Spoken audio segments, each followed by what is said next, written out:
Good evening, ladies and gentlemen, and welcome to the team versus team event between two of the premier sim racing teams on Gran Turismo Sport and indeed multiple other sim racing platforms. And those two teams are, of course, KSZR and KKR, or KK Race as they're also known. And tonight we have got a schedule full of racing action for you, which is due to get underway in only 15 minutes' time. Times, of course, as seen here on screen in Greenwich Mean Time, that's GMT or UTC.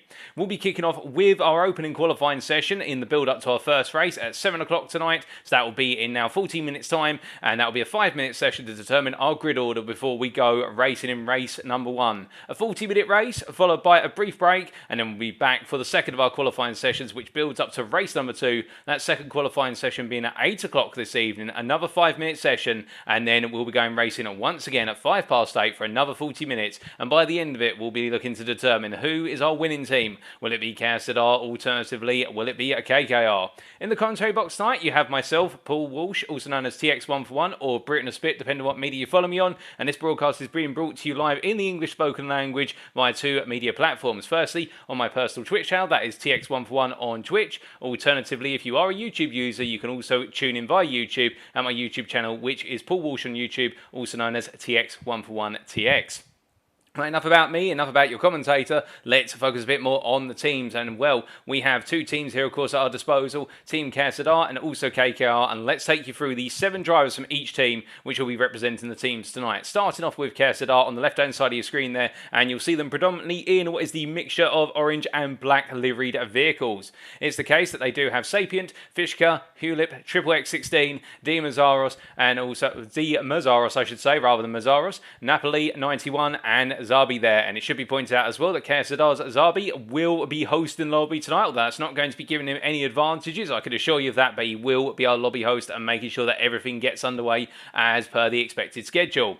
Meanwhile, Team KKR will be consisting of Mario, Derek, Aja, Plivis, Podma, Milenke, and Frosty. And, well, some of these names will be familiar to those of you who are big fans of Gran Turismo Sport, and for those who are uninitiated, let me give you a little bit of history with regards to both of the teams.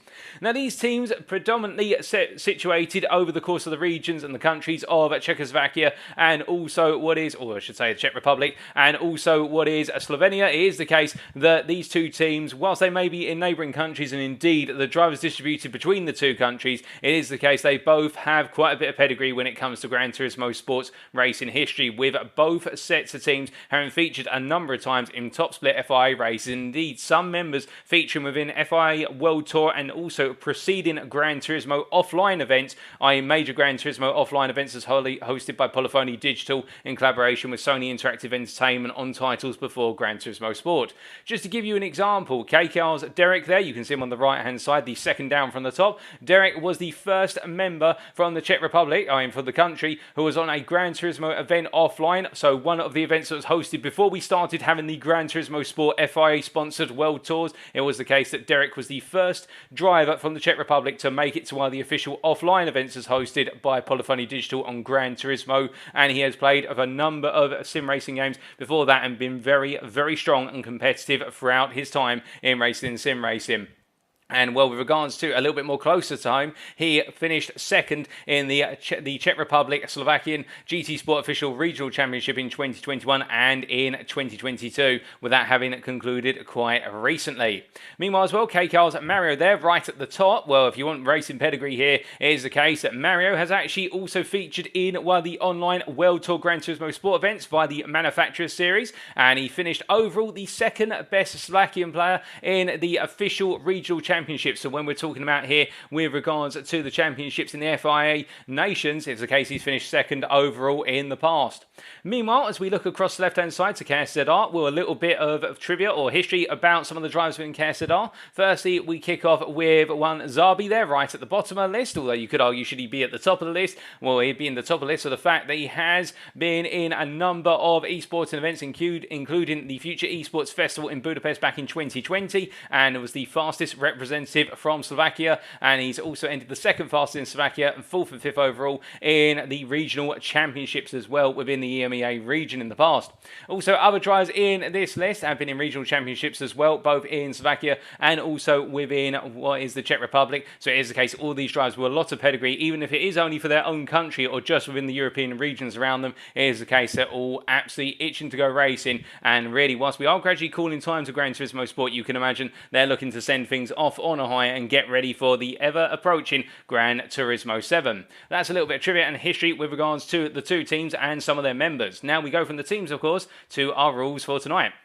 Now, we do have a number of general rules which are in place. The first set of rules applying in general is that drivers are expected to avoid contact where possible when racing. Of course, whether it's real-world racing or sim racing, it is the case that motorsport is typically a non-contact sport. We don't want to turn it into a demolition derby. And, well, with regards to tyre start, our drivers will have 3 of the Michelin compounds available. They'll have the racing soft, the racing medium, and the racing hard tyres available, and they must use them for at least 1 lap each over the course of each of the races. And if they do not meet that requirement, then I would suspect that the drivers are going to receive a hefty time penalty, alternatively be disqualified from the outcome of the race.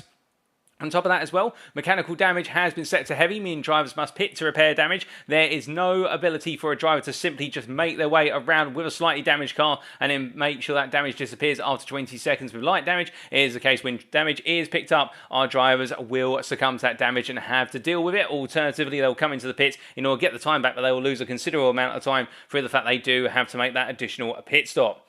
On top of that as well, traction controls, the TCS systems and anti-lock braking system, that's ABS, are permitted. So it is the case our drivers are allowed to use those driving aids, although typically in Gran Turismo Sport we see that both of them are off. And drivers must burn track limits penalties before starting the next lap. So what that means is if a driver picks up a penalty anywhere around the lap due to track limit violations, they must burn it before they go on to the next lap. And if they pick up the track limits penalty coming out the final corner, they must burn it on the start-finish line as they go on to the next lap.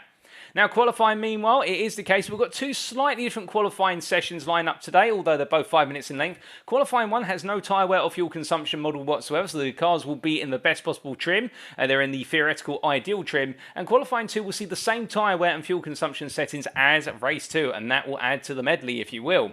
Now, coming on to our second set of rules, and specifically on the races. Race number 1, the car and track combination shall be drawn by Team KSZR, so they get to pick the first combination that will be race tonight, with tyre wear will be ×7 and fuel consumption shall be ×3. They purely get to pick which cars are featured and which track the racing will occur on. And race number 2 is a car and track combination that has previously been drawn by KKR. They drew it before the build-up to tonight, and I do believe that KSZR have actually just drawn their car and track combination, so we'll hear about that very shortly. But looking at race 2 there, KKR have drawn the combination of what is the Interlagos Grand Prix circuit, where the car shall be a GT3 class with drivers having free choice of cars, so they can pick any car so long as it falls within the GT3 category. And tyre wear shall be ×3 and fuel consumption shall be ×5 in the second race. Indeed, those settings will echo back into qualifying too.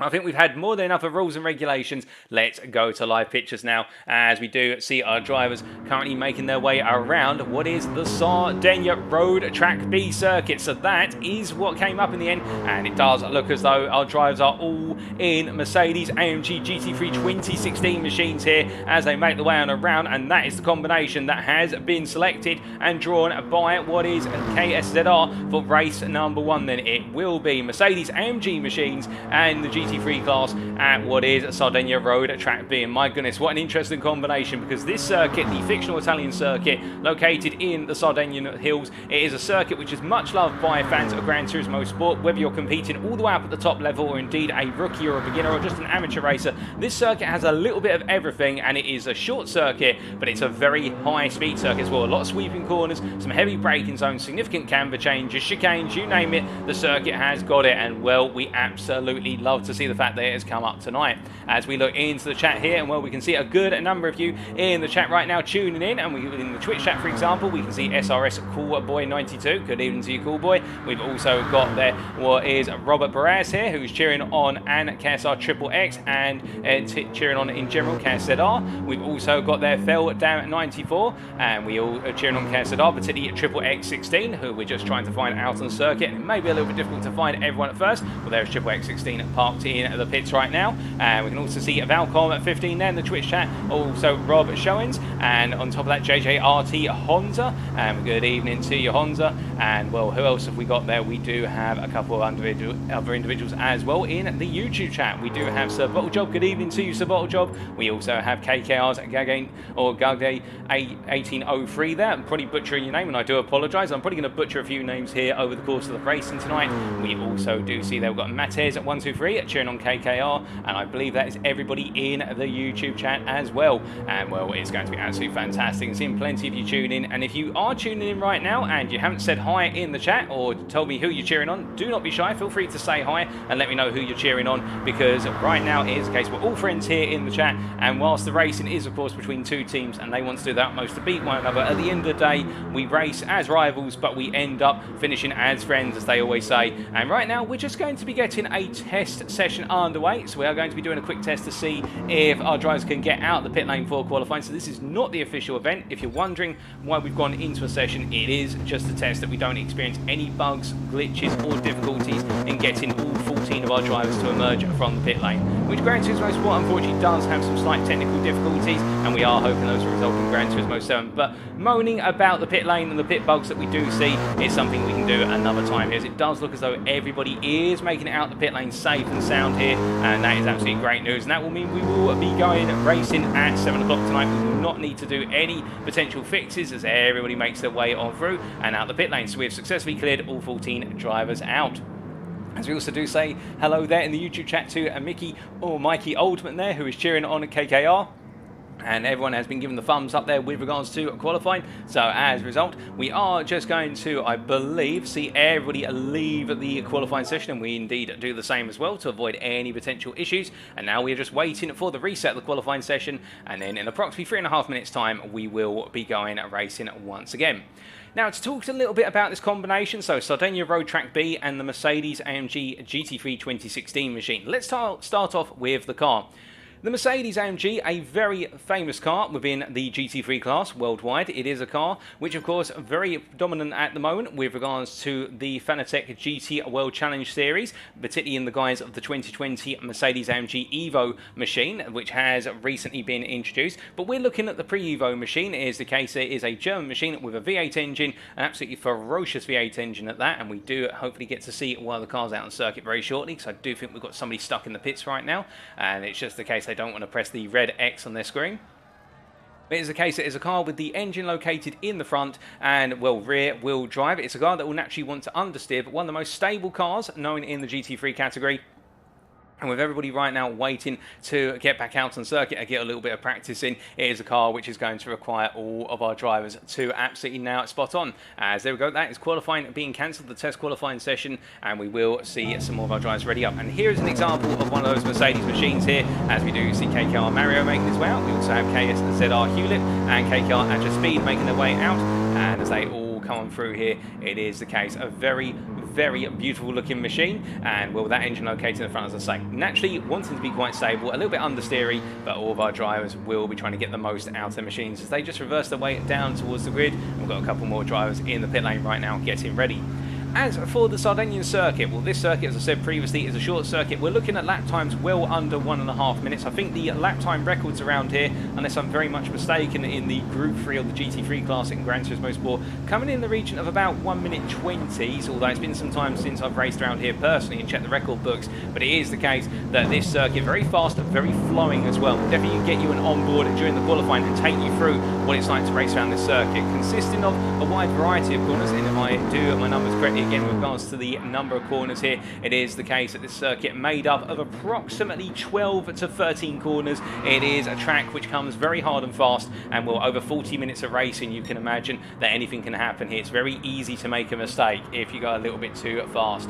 But as we do see here in what is the chat, plenty more of you popping in as well. We do have Lucas Till there in the YouTube chat. We've also got Thomas well, I'm going to absolutely butchered your name here, Thomas, but I believe it's Dolzel, and cheering on KKR. We also have Cal Verin Dnok there in the Twitch chat, who is cheering on KSZR, and we can also see, I believe that Valcom once again talking about Triplix, and we are now only a minute away from going racing. And well, who is going to be the favourite here? Well, I think both teams absolutely staking their claim to be the favourite, to be honest with you, but I know they've all been itching to go racing in this configuration for some time in this team versus team series, and well, we do wait to see what happens tonight. But right now, everybody just waiting for that countdown to complete, as we do see KSZR's Napoli here, the Slovenian driver, just parking up and looking quite spectacular as he does there with the livery on the car. And there's the countdown, ladies and gentlemen. It is time for qualifying session 1, 5 minutes. Who's going to be on pole at Sardinia? Let's find out.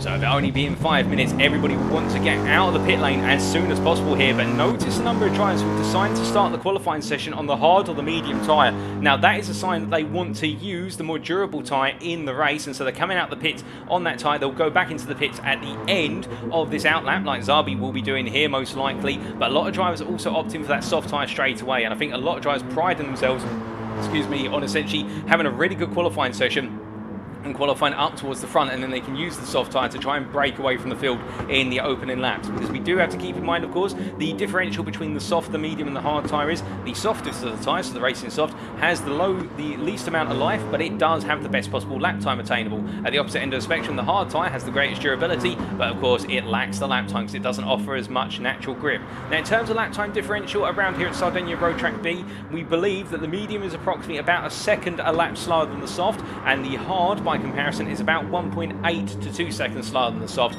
So as we drivers start in the medium or the hard, they'll be looking to be slower at the start of the race, but if they can qualify further up the grid, then they will set themselves up very nicely for the purposes of acting as a bit of a rolling roadblock, because overtaking is possible here, but it can be difficult. As we ride on board with Zabi here as he takes us around for the opening flying lap of this qualifying session. Let's take you through. In fact, he's not going to, my apologies, it is going to be Marriott. No, he's on the medium tyre. It is in fact going to be Milenke from KKR as he takes us around for a lap on the softs.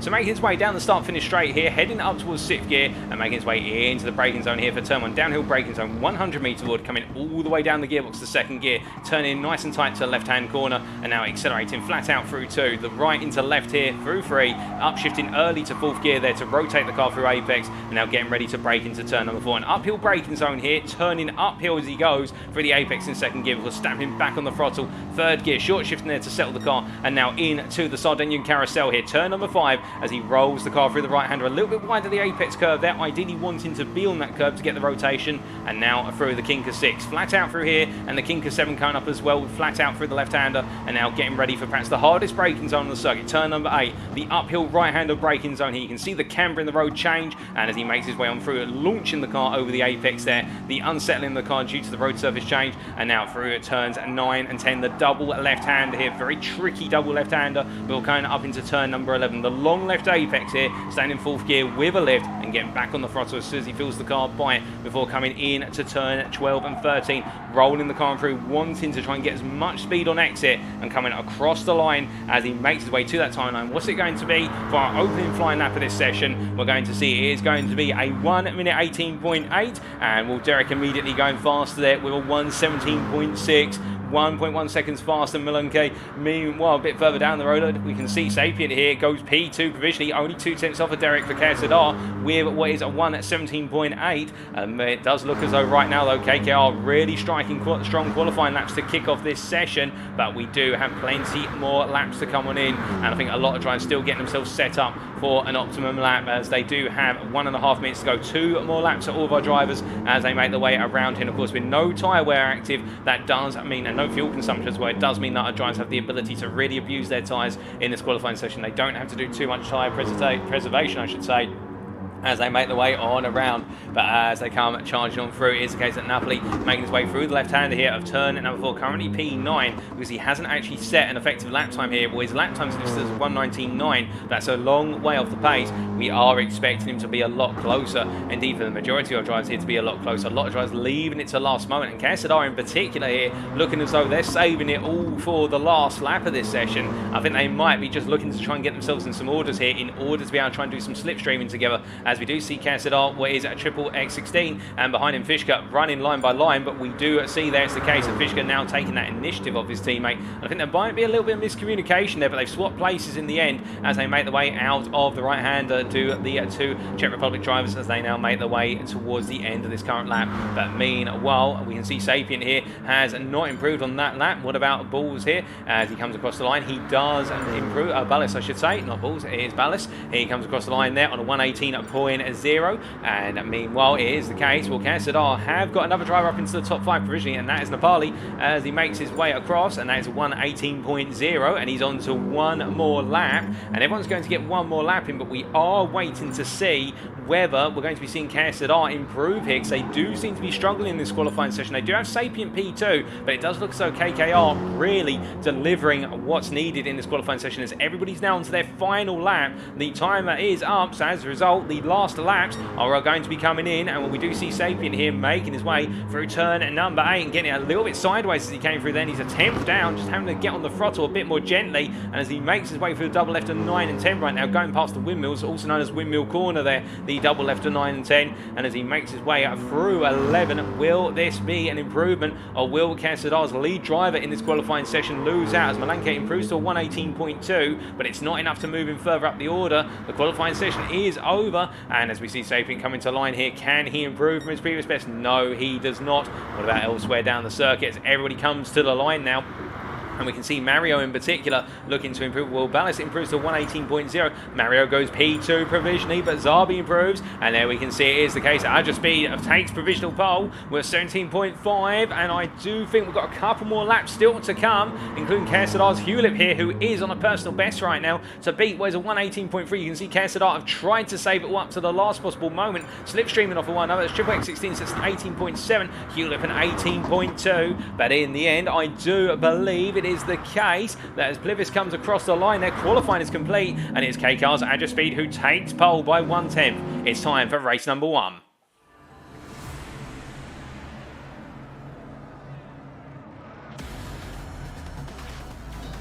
So as we pan to the grid for race 1 here at Sardinia Road Track B, it's a KKR lockout on the front row with Mario and KSR Sapien behind Adja Speed and Derek. But then KSZ are occupying the rest of the rows further back here as we get ready to go racing.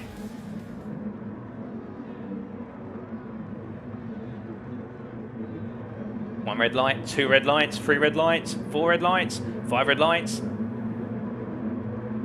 And it's lights out, and away we go for race number 1 in the KKR versus KSZR team versus team series tonight, as immediately all of our drivers go to work in trying to gain an advantage in the charge down to turn 1. But it looks as though Adja Speed and Derek both getting a good start here as they roll down towards the opening corner. And as they make their way into the braking zone, you can see the mad scramble, as it does look as though a lot of our drivers trying to go side by side. And particularly KSZR really not having the fastest of starts here. But we do believe the majority of their drivers are starting on the non-ideal compound. They're not starting on the soft and looking to try and get that compound out of the way as early as possible. Those compounds, I should say, as Zarbi here having to go defensive versus Malanke, and we can see Sapien on the offensive. Sapien, who started off very strong in qualifying, has dropped quite a way down the order, already down to P8, and now looking to try and come back past Malanke as they make their way out of the carousel and roll on down through turns 6 and 7. But you can see Sapien really having to tuck in right now as they all come light and stern down towards turn number 8 for the first time of asking. But as they make their way into the braking zone, we can see a bit further back there, we do have Di Mazzares trying to go for the move on Plivis, and Plivis on the outside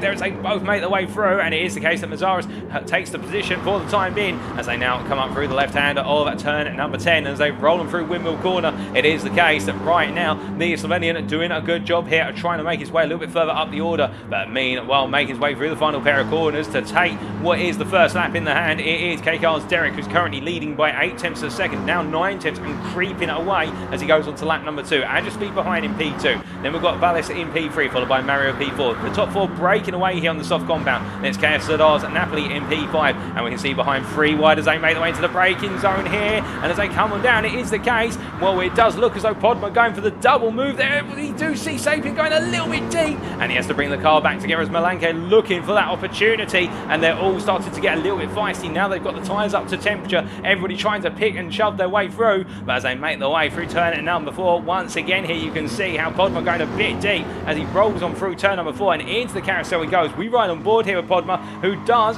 just about close the door. Oh no, goodness me, he doesn't close the door, and Sapien comes on through down the inside there as they make their way through the carousel, and Sapien makes another position on a recovery drive right now as KSZR Sapien after what was an absolutely slow start by comparison. But as they roll them through right now, you can see a little bit further back there we do have what is Plivis trying to come back at Triple X16, but he can't find it, but there's contact there. Triple X16 has a really bad exit out the corner, and I think Plivis in the end just literally he had nowhere to go. He's lifted off and given up to P13. I think he'll be waiting for Triple X16 to come up behind him and take the place back as they make the way through what is turn number 11. But meanwhile we look from them to our leaders who continue to break away here, and Derek in particular just flying off into the distance and definitely showing his credentials as they make the way on to lap number 3. Now meanwhile Nepali here really in a bit of a world of his own, and Zabi trying to come through here versus Podma in the slipstream race up towards turn number 1. And as they roll into the braking zone here, you'll see it is the case. We do have a driver on the outside, and that is Sapien. 3 wide, and they both squeeze the 2 KSZR drivers, squeeze Podma. And in the end, we do see that Sapien ends up running wide. And, well, that is very unfortunate for Sapien, but I think it was only going to go one way. 3 wide into turn 1 does not work here at Sardinia, no matter how much you cut it. But you can see Podma here making the move up the inside, and Zabi dropping down as we see Malanke here now looking for the move himself, trying to go round the outside of the carousel. Very daring move here. You haven't really got the ability to go around the outside despite the camber of the road. And as they roll them down through turn 6 and 7, you can see Malanke having to look for a cutback here as they roll through to turn number 8. As they come charging through heavy on the brakes very shortly, will Malanke go all in here? He's going to go for it, and Zabi's going to give him the space. Malanke goes very deep, he has to stop the car, and Zabi has to take a little bit of evasive action there trying to get the cutback, but then Malanke just about parking the car on corner exit and getting it done very nicely as they roll them through turns at number 10 and 11, well, sorry, 9 and 10 once again. Now as they come up into 11, I should say, is the case the KKR driver has made that overtake count. As he rolls them through into 12 and 13, it's complete another lap very shortly. It is the case just ahead of them.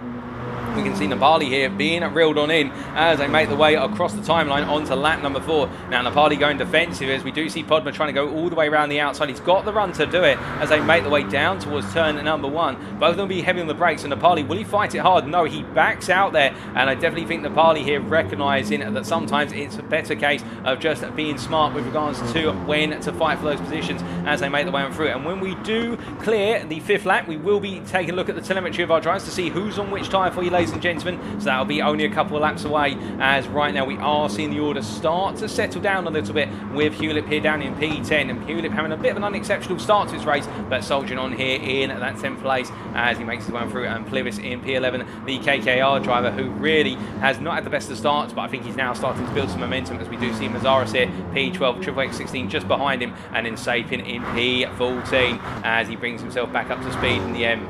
But as our drivers make their way on around on this 4th lap, we can see it is the case. Well, we do see Triple X16 trying to look for the move there on his teammate Mazaris. I think the two of them trying to work out who's going to be the better driver in terms of leading the battle, leading the hunt for KKR's Plivis ahead of them. We'll have to wait and see. I think they've settled it down right now. It's going to be Mazaris who leads the two of them, and as they make their way through, it is the case right up front. Well, Derek is just disappearing off into the distance, setting another very fast lap there as he makes his way into turn 1, 3 seconds clear of teammates Adja Speed, and also Ballas here, and Mario tucked in behind in P4, and then it is Podma here who has broken away from Nepali, and right now Nepali having to defend versus Malanke as they make their way into left-hander 1, and it is the case the two drive side by side as they go on corner exit. Of course, it is the switch back from the right into left here. Nepali will have that inside line, and Malanke is going to have to do a lift here in order to be able to keep the car on circuit. Nepali has to do the same to give him the space, and Malanke goes all the way around the outside under braking there into turn 4 and gets the move done. And to be fair, I think Nepali being very considerate about the sign time, Malanke deciding to go all in here. He really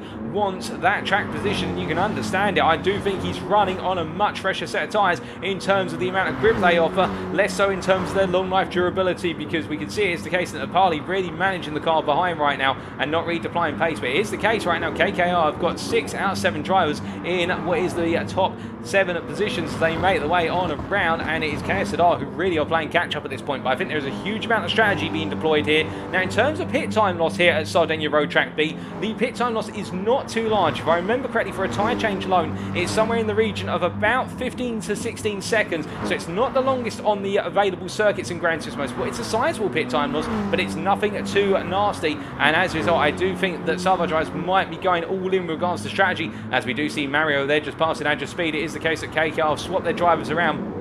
I think they may be looking to do the same with regard. I think Ballas as well has come past Adja Speed. I think they've done a double swap here as they make the way on through, and perhaps an indicator that they're changing up strategies here, and Adja Speed is going a bit longer compared to his teammates. We will have to wait and see as they make the way on around here on lap number 6. And let's start to bring you that telemetry data with regards to who's on what tyre. Well, we can see our race leader right now, Derek737, currently running on a set of softs here. He's used just over 25% of the fuel tank, and the rear right in particular starting to open up a little bit on the car. And what with this circuit, of course, having more left-handers than right-handers, what with the circuit being anti-clockwise, you would expect that. Then we do look down at Ballas here in P2, and we can see he starts on the soft as well. Bit more tyre wear compared to Derek, but better fuel saving by comparison. You can see there, in fact, he's got a lot more fuel compared to the race leader by approximately 3 to 4%. And whilst that doesn't sound like much, it can make a huge difference in the pit lane. What with that refuel time being at 4 litres a second. And meanwhile, we do see KKL Mario here running on the medium tyre, interestingly enough, Mario. So it is the case that he's decided to go for the middle ground tyre, which will offer him some grip and some durability as he makes his way across that timeline, although using a bit more fuel compared to what is Ballas ahead. And then we do see Adja Speed also on the medium here, using a lot of fuel. Here's our P4 drivers. They make the way on into turn number 1 on lap 7. Meanwhile, a bit further back, we do see Podma here, who's starting on the soft tyre, and those soft tyres really starting to open up in terms of wear, and having used a lot of fuel to get his way up the order here, it should be pointed out. Meanwhile, Melanke in a similar situation, albeit a bit more fuel saving on the soft tyre. And then the first of our KSZR drivers of Sapien here on the soft, and look at that rear right tyre for Sapien. Well, in fact, both right inside tyres, but the rear right in particular, Sapien running with a significant amount of bias towards the rear of the car in terms of brake bias, and you can see that in the fact the rear right on tyre really knackered by comparison with the top 6. We then do have Napali here on, he's just come out of the pits, in fact, Napali, so he's just done a pit stop and he's on the medium now. I think he might have been on the hard to start this race, and I'm hearing in my ear he was on the hard. And then we do see Zabi also onto the medium right now, so I think they both started on the hard tyre as they make the way on through. Hulip as well onto the medium, so KSZR here have done a bit of a different strategy, as we can see a Plivis now gone to the medium. So it was the case the KKR driver started on the hard tyre, and then we look a little bit further back, we can see Di Mazzaris here on the medium, albeit I think he pitted moments ago and when he came off the hard. And we can see also Triple X16 onto a set of mediums now, and having used a lot of fuel compared to everyone else. Triple X16 really not fuel efficient by comparison with his peers. And then we can see it's Fishka here who's gone to the medium as well. So it does look as though a good number of our drivers have gone, who started on the hard, and really our drivers outside of the top 7 started on the hard tyre and have now gone to the medium, or they've started on the medium and are trying to go long. Whereas KKR in particular, the top 6, all going for the soft start here, minus Mario. And Mario, I think, is going to be the one to watch now, for the simple reason that because he started on the medium and he's running in amongst his teammates here, and he'll be using their slipstream around the lap to pull him along. Remember, the slipstream here in Gran Turismo Sport is a little bit stronger than you perhaps expect in real life for these GT3 class cars. The slipstream zone 0.75 seconds and closing off of the back of the car in front. It is the case that Mario will be afforded approximately somewhere in the region of 4 to 5 miles an hour speed advantage in the run out the final corner down towards turn 1, and he'll be using that to make up for the time he loses by being slower through the corners on the medium compound. But of course, as the time goes on, we are 10 minutes into this 40-minute race, we are a quarter of the way there. It is the case now those soft tyres will start to wear down, and that crossover point between the medium and the soft tyre is inching closer and closer. And we do believe that crossover point between the two tyres, given the amount of tyre wear that's available, is fast approaching. Around 10 laps in, that's where the crossover will begin to start happening, but we will have to wait and see as we do look a bit further down the order. And we can see here it's Podma who's picked up a track limits penalty for a track limits violation out of the final corner. He burns it and tucks in behind Melanke here, and then it is the case that we do have KSZR Sapien continue to soldier on here And the Czech Republic driver doing everything he can to try and close up to Podma, who's 8 seconds up the road. And I think Sapien just pushing on. And really, with a sizable gap now to Nepali behind. But to be fair, Nepali has recently pitted, so it's understandable why that gap is 11 seconds. But it is coming down lap after lap. And we will have to wait and see when those pit stops do occur.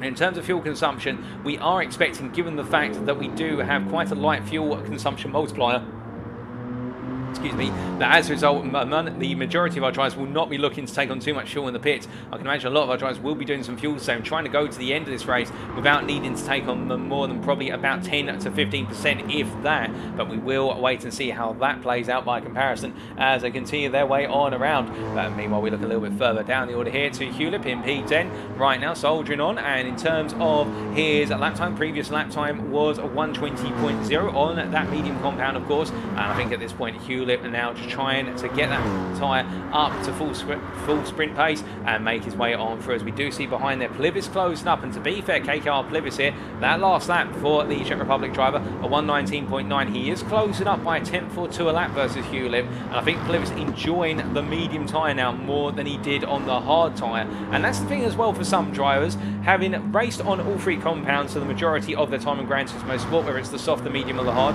some drivers do prefer certain compounds over others. Now, everybody would love to always race on the soft because it offers the greatest amount of grip out the free. As we do see into the pits, that is, my apologies, that is Podma coming in, going from the set of softs to the medium with a half-second penalty to burn as well. So that will compromise his time in the run down towards turn number 1, and Podma losing out considerably there with track limits penalties. But look at this, he's able to tuck in behind Plivis here, and now they are both on the medium tyre, albeit Podma's tyres will be 3 laps fresher by comparison. So I think the reason they've worked this out in the end, I think what Podma did there, because he could have got back on the power a bit faster in the run down towards turn 1, but the reason I think they've done this is they will swap the two drivers around in about 2 laps time, with the fact they currently do have Di Mazzaras closing up for KSZR, and in swapping the drivers around, then Podma can pull Plivis along and essentially help him gain some lap time on tyres that are starting to fade away. We'll have to wait and see whether that does play out, but right now Mazzaras will be annoyed, I think, at the fact that he's got behind Podma, and what he will be closing up here in the runs on the straights, but in return he will have that dirty air as he goes all in there with an actually huge lunge, and he takes Podma with him off circuit. And I think that was a little bit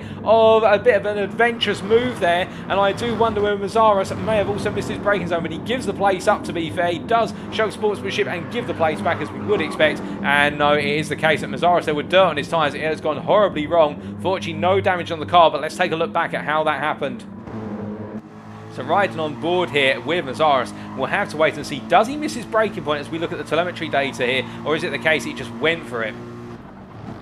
He did fully commit to, he got the car stopped in the end, but I do think there was a bit of an overspeed there. He didn't miss his braking point, he wanted to go all in to try and get it, but I think it was a bit too late on the brakes compared to where he needed to be to go for that move, and now he finds himself down in P14. But meanwhile, we look from the back of the field to the front of the field, and we can see that Derek still continuing to lead this race, albeit it should be pointed out that with Derek leading and Marion Adjaspeed behind in P4, we do have KSZR's Sapien right now, who is continuing to race out there on a set of soft tyres, which I think do need to be retired at this point, because my goodness, look at that rear right and also the front right. They have been opened up considerably. I think what Sapien is trying to do, he's trying to inch the car to the end of this stint. He's going to be coming in very shortly, as Derek is also in.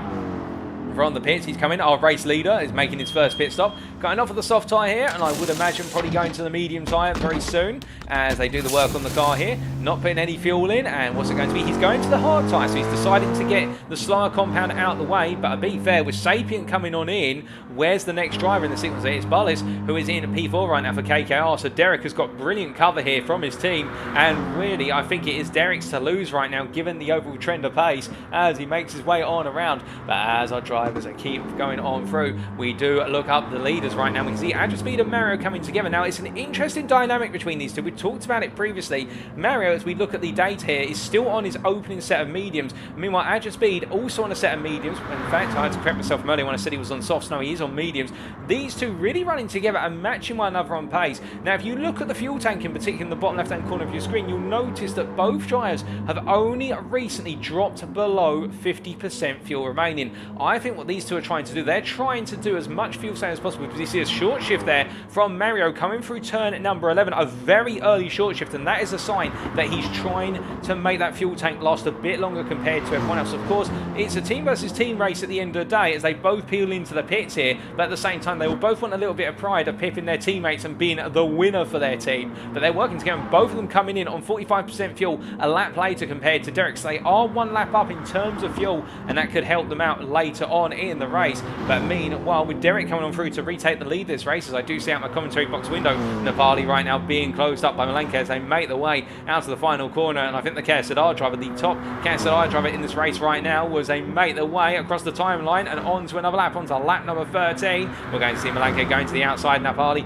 defends the inside here. Can he hold on and hold on to that P5? Well, Malenko's going to try and turn on through there, but he can't make Napali disappear. And Napali just staying to his guns there, fair enough, and holding a position firm as they both come through the left-hander at turn number 3. Now Napali putting up a good defense so far. Will Malenko go all in to turn 4? I think he's too far back to go for it. If I was Malenko, I'd look for the move potentially into turn 8, or look to do it again by getting a good run out of 12-13 and on to the next lap. You've got time, Malenko. You don't need to overdo it right now. It is the case that Zabi is quite a way back, as you see him there just briefly going through the camera shot. But meanwhile, we do look at Malenko here as he comes on down and around and up towards turn number 8 he comes. And as he makes his way into the heavy braking zone here, will he look for the move? No, he does not from that far back. We've already seen somebody try and do it from that far back and it doesn't quite work. Instead, it is the case of Malenko waiting for the opportunity, and as he comes up through the double left here at turns at 9 and 10, being a patient hunter, and I think it is the case he will be rewarded if he nails it coming out of the final 2 corners.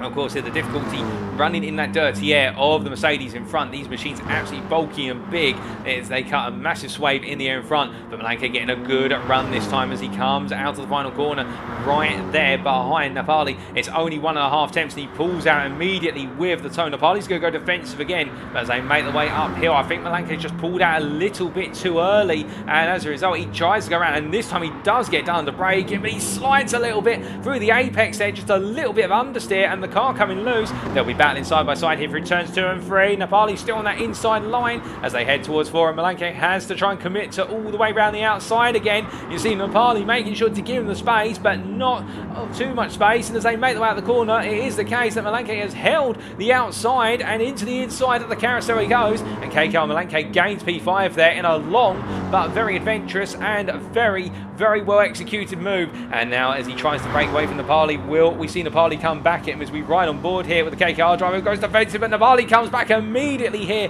very heavy on the brakes, and there's a bit of contact between the two of them there, as it is the case where they get settled, and I think both drivers there will feel they had the right to be in the lead. But Napali getting it done there, and well, he had to go very late to get it done, and well, that was very close to seeing the car go off circuit. But in the end, Napali getting it back into the P5 for now, and these two, I think, building up to a bit of a rivalry. And to be fair, Zabi from KSZR is closing up very rapidly as they make the way on through. You can see him there in the rear of the picture. Moments ago, he was multiple seconds back. Now it is the case that the P7 driver is only 1.8 seconds back and closing as our drivers here go on to lap number 15. And Malenko will now have to try and go round the outside again. Well, he's seen this 3 times now, and it's a case, it is a bit of deja vu as Napali really squeezing him to the outside there, and as Malenko tries to turn on through, he finds the face full of Napali as they make their way through 2 and 3, and he now backs off here. I think what he recognises this is not going to happen without the two of them costing one another even more time. Malenko, I think, is going to look elsewhere on circuit to make the move, or look to potentially come into the pit soon, as we see Zabi is closing up very rapidly indeed, as he is now on a set of medium tyres and on the offensive on these mediums as he rolls on through turn number 5 once more.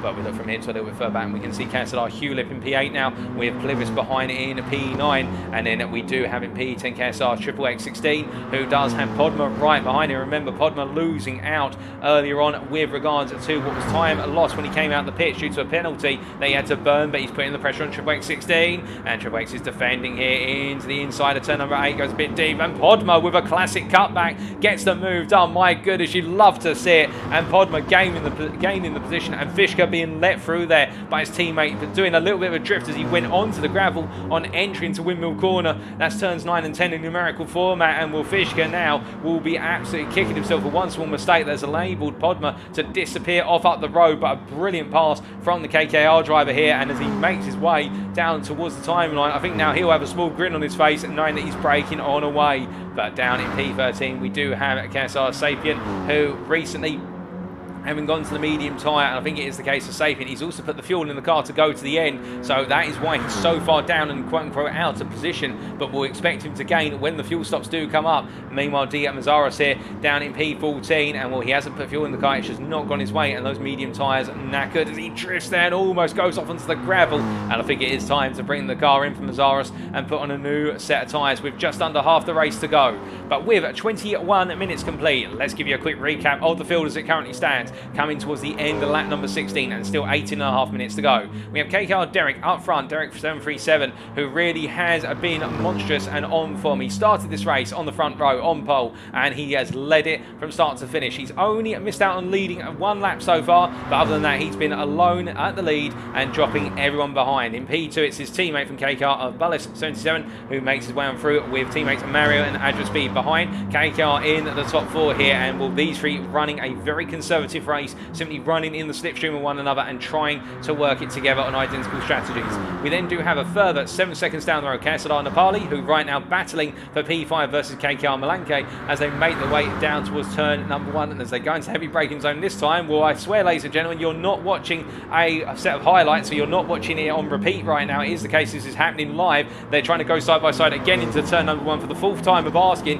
and Malanke coming back on the offensive. These two really have been battling. Malanke looking to the inside. Now he's had a really good run out 2-3, and he gets the move there, and Nepali tries to come back, but you could see how Malanke stopped the car very nicely just off of Apex, and Nepali didn't have the space to play. If he'd gone to the inside for a cutback, he would have had to put 2 wheels beyond the Apex curve, and given the Apex curve at turn 4 is so heavily raised, that would unsettle the car. But Malanke's had a poor run out of the carousel, and as they come through 6 and 7, will he be able to hold on as Nepali's going to try and do it all the way around the outside? Malanke goes very deep, he understeers wide on worn tyres, and Malanke, with one defence too far, loses 3 places at the price of 1 mistake as he drops down to P8, and that will help Zabi considerably right now, as well as he is probably thinking that he's going to deal with the situation. And it's Hulip in P7, and right now KSZR really running the off strategy compared to KKR. KKR, most of their drivers running on the soft to begin with, and then going to the more durable but less grippy tyre. KSZR doing the opposite, starting with the slower tyre that's more durable and working their way to the fastest tyre come the end of the race when they've got less fuel in the car. We do see KKR Plivis now in P8, with Malanke getting it wrong, of course. Malanke tucking in behind his teammate, and then we do have Podma from KKR in P10. And Podma, to be fair, making that mistake early on, that track limits penalty he got coming out of the final corner, which was added to his pit time, and that cost him significantly. I think he's been a bit of a team player and trying to give a little bit of boost to his teammates around him. As meanwhile in P11, we do have KSZR Fishka here, and well, we then have XXX16 closing up behind his teammate for KSZR with Sapien in P13. But do keep in mind, Sapien has put in the fuel to go to the end of the race. We believe he may have one more pit stop, but he has decided to get his fuel stop out the way early. And then it is Mazaris here in P14. And Sapien, the only KSZR driver who decided to start on the soft tyre, all the others starting on the more durable tyre. So they have got a mix of strategies as they come on around and through. But as our drivers make their way on around right now, it is the case that we can see Derek continue to lead here. And as they come charging on through and down towards turn number 1, once again, will Derek just in a world of his own right now. 8.5 seconds is his advantage, and looking very, very good. As we do take a look over into the chat here, and it's great to see so many of you in the chat, and even more of you, such as CP Racing there in YouTube. We can also see in there, we do have, by the looks of things, Sim Racers Check, who's tuning on KKR. We do have a couple more of you as well, such as Dyke J there. Very happy right now in the Twitch chat and enjoying the esports event here. And well, I think we've also got Philip Boldall there in the YouTube chat, who we say hello to, and Lucas Horadecki, who in the YouTube chat there, and I do apologise for butchering your surname, sir. And we also do have JJRT, Apple, Mag, and KSZR Maluklek in the Twitch chat. But looking away from the chat right now, and also Ladislav Beniowski, we can't forget about you in the YouTube chat as well. We do look back to the racing right now, and well, what can we expect in the remaining 15 minutes? Well, I think right now we are in a bit of a silent stage of this race. I think we're waiting to see exactly how the strategies will line up. I do think that right now it is the case that Derek, our race leader, really this is his race to lose, even when he does go to the less comfy tyre of the medium tyre, which is in between the hard and the soft, and we'll talk why it's a bit of an uncomfortable tyre in a short while. But I think Derek has given himself enough of an advantage that he'll be comfy leading. But I think as Derek makes his way into the pits here, and it is the case that he'll be making that final stop, the one driver to watch out for in terms of how much could he gain is Nepali, because Nepali has been showing great pace throughout here, really a lot of tenacity, and if he can get ahead of some of the KKR drivers, he may just gain, but he's going to be going into the pits as well, so I don't think this is going to happen, as we do see he comes on in with 1% fuel remaining. And well, with that in mind, as Hewlett comes on through here, it will be the case that Hewlett moves up to P2, but he's due a fuel stop in the near future. Probably 2 more laps for Hewlett. Podma coming on through as well. Then it is Plivis, and then it will be Derek coming out of the pits. But does Sapien catch up to him? No, Sapien still P6 here, and Derek having gone to his mediums for the final stint. He's put the fuel in the car. Well, where are the rest of the drivers coming out? Well, KKR, Marriott, and Adja Speed come out here. They have both gone to the soft tyre now, so I think they went to the hard in the middle stint. And as they come on through, it is the case that these two working together, and meanwhile then it's Zabi who's come out in P9 when all is said and done, and Nepali just behind him here, and well, the two drivers have swapped places, and remember that Zabi is trying to do a very different strategy compared to his peers. As we do see Fishka here, P11, and then we've got KSZR's Triple X16, P12, and then a bit further back we've got KSZR Dimazaris, and then last but not least Malanke, who's come out right at the back of this pack, and well, I think they've had to do some work on the car, because that was a very long pit stop for the KKR driver, and now he's going racing once again, but he does have some drivers ahead of him who have yet to pit, so he will have that in mind, but right now Malanke having to do a lot of work in a very short period of time, as he looks to try and bring this race back into his favour and get back inside the top 10, but we look from him to the head of the pack, and well, here is Ballas right now, who is due a pit stop within, we believe, the next 2 to 3 laps. He's on a set of mediums right now, and then I believe he will be going to the hard for his final stint, as we do see it's pit stop season again, with Podma into the pits, and Hewlett as well, and right now as they all coming in here, KKR going to work on their driver, and it is the case that Hewlett as well, as they put a new set of tyres on here, so it goes from the medium, I'm not sure what to, I think it might be to a set of softs in fact for Hewlett, we'll have to wait and see, but Zabi with a half-second penalty, that will have to be burned on the straight here, which he does, and that will hurt him dramatically, as meanwhile, making his way out the pits, it's Podma on a set of hards, and just behind him, as he comes onto the hard tyre to complete his race, it is going to be Hewlett on a soft, and now this will be the rise of KSZR, in the fact that a lot of their drivers will be going onto that soft tyre, and we do know versus the hard, it's about 1.8 seconds a lap faster than the hard, and about 0.8 to 1 seconds faster than the soft, and when you've got the lowest amount of fuel in the car, which Hewlett now has, that means that those tyres are going to wear just a little bit more slowly, and he can take more life out of the tyres, and the reason why they wear a bit more slowly, ladies and gentlemen, for those wondering, is because when there's less fuel in the car's lighter, therefore there's less pressure put on the tyres when the car does cornering, alternatively heavy braking, and you can see Hewlett here trying to look for the move already versus Podma, who goes defensive up into 8, and as they make the way into the difficult right-hander, well, Hewlett just go around the outside, he's got such an overspeed, he doesn't even have to worry about side-by-side, and Podma having to brake very early by comparison to stop the car on hard tyres on an inside line, which tapers very, very close to the apex, and we can see Fishka now in a bit of pressure from Plivis as they make the way through turns at 9 and 10 and up into 11. Now, we did just briefly see Bullis come into the pits, so sorry about my pit box window, and it is the case, well, sorry, my commentary box window, I should really say, and as he exited his pit box, we're looking good for KKR with another clean pit stop. We do continue to look at Fishka here, defending, well, in fact, not, well, he is going to squeeze Plivis a little bit there, but Plivis getting his nose ahead, and we can see that Podma there with a penalty, dropping a little bit further back, but it's Fishka versus Plivis here as they make the way down to turn 1. Plivis on the inside, and as Fishka tries to hang around the outside, well, to be fair, Fishka very brave here, and well, you will argue he got the move defended, but just a little bit of a run-off there, and I think the door-to-door contact between the two of them just may have unsettled both cars, because Fishka right now still side-by-side versus Plivis as they make the way into turn number 4, but there's only really one way through 4, and that is on that inside apex line, and Plivis takes the position, but credit to Fishka for hanging it round the outside at 1 and almost making that defence round the outside work. It's a very hard defence to do through 1 round the outside to get the inside of 2, but he almost got it there, and as they make the way on through right now, I do think Plivis will start to break away. But meanwhile, we look from what is the battle for P10 to a bit further up the road, and we can see Bullis has come out in P5, and he is now on the hard tyre here. Now, can he be caught up? Well, he's got Sapien ahead of him here, and KSZR Sapien on the mediums, and we do believe that Sapien is due for another pit stop to just get off of the medium at some point, unless I'm very much mistaken. In fact, I may be mistaken. I think he's going to the end on the set of mediums, but he is gradually being caught by Bullis here, despite the fact Bullis is on the hard tyre. With the amount unaware that Sapien has gotten that medium. The tyres have reached that crossover point already, and that is why Sapien, I think, is going to be gradually reeled on in. A couple attempts a lap, if that, but right now he is the highest placed KSZR driver. Can he hold on is the big question here. With only 9 minutes plus the final lap to go, we will have to wait and see. Meanwhile, he'll be hoping that his teammate Nepali and also Zarbi behind, they can both catch up to Bullis, who is 6.7 seconds up the road. And to give you a comparator right now, Nepali in terms of lap time on that soft tyre, well, his last lap was a 1:19.1. Meanwhile, Bullis up the road here as they make their way out of the carousel. It is the case that the KKR driver a 1:22.3.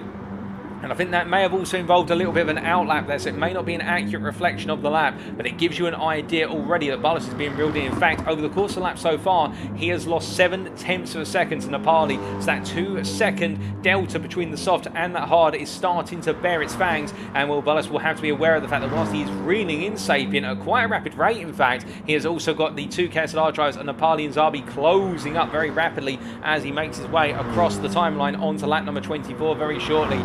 Now, as they come and charging through, it is the case that we can see Bullis just continue to push on, as meanwhile it is one of those situations where a little bit further up the road we can see Adja Speed and Mario have changed places once again, but these two working together in harmony, not really a battle as such. Although I think some elbows may come out between the two teammates towards the end, because they'll both want to be on that second step of the podium as Derek is just disappearing off up the road. But it is the case these two are working hand in hand. It's beautiful to see, as meanwhile Sapien is trying to close up, but I think right now he's more concerned about Bullis closing up behind, as meanwhile down in P8 is KSZR Hewlip, who is breaking away from Plivis to an extent, and he is gradually closing up to Zarbi. And that last lap from Hewlip was a 1:19.0, so he's one of our fastest drivers out on circuit right now. And I think for Hewlip, just trying to get this back under control in terms of breaking away from Plivis and trying to close up to his teammates, and look at a big charge from KSZR to get into the top 5, come the final minutes.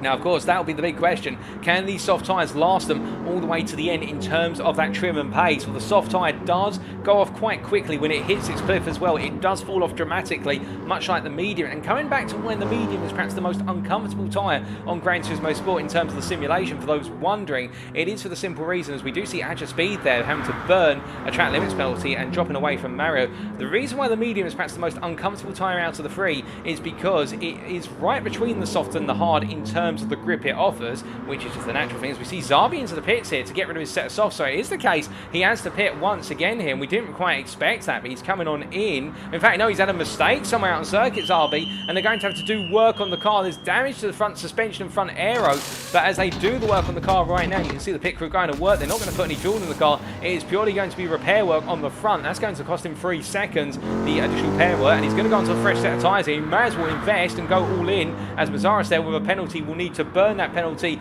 in a short order, and he does there coming down into turn number 1. The medium, as soon as it goes off, in terms it starts to lose its overall grip. You can imagine it hits probably the biggest cliff of the 3 tyres, and that's why the medium is such an uncomfortable tyre, because when it wears a comfortable rate, but then it suddenly seems to switch off. Meanwhile, the soft, it's a more gradual transition, and the hard is a very gradual transition in terms of that tyre life. But right now, Derek making it work on the medium tyre here, all the way to the end. 6 minutes to go as he comes charging on down, and as he makes his way on to another lap, we can see Mario not too far behind him. In fact, Mario and Adja Speed both closing up to Derek very gradually here. But the question, of course, is what about Sapien? Well, Sapien's under pressure as he makes his way into the pits. So Sapien comes on in. He hasn't got the fuel to go to the end. I think it's a missed fuel from Sapien, and KSZR may have got it wrong for the Czech Republic driver, because he has had to come on in, and well, he had Bullis closing up. But to be fair, Bullis is only 3.2 seconds up the road from Nepali right now. So it is the case that Nepali will be trying to close up to Bullis, but will he be able to? That is the big question.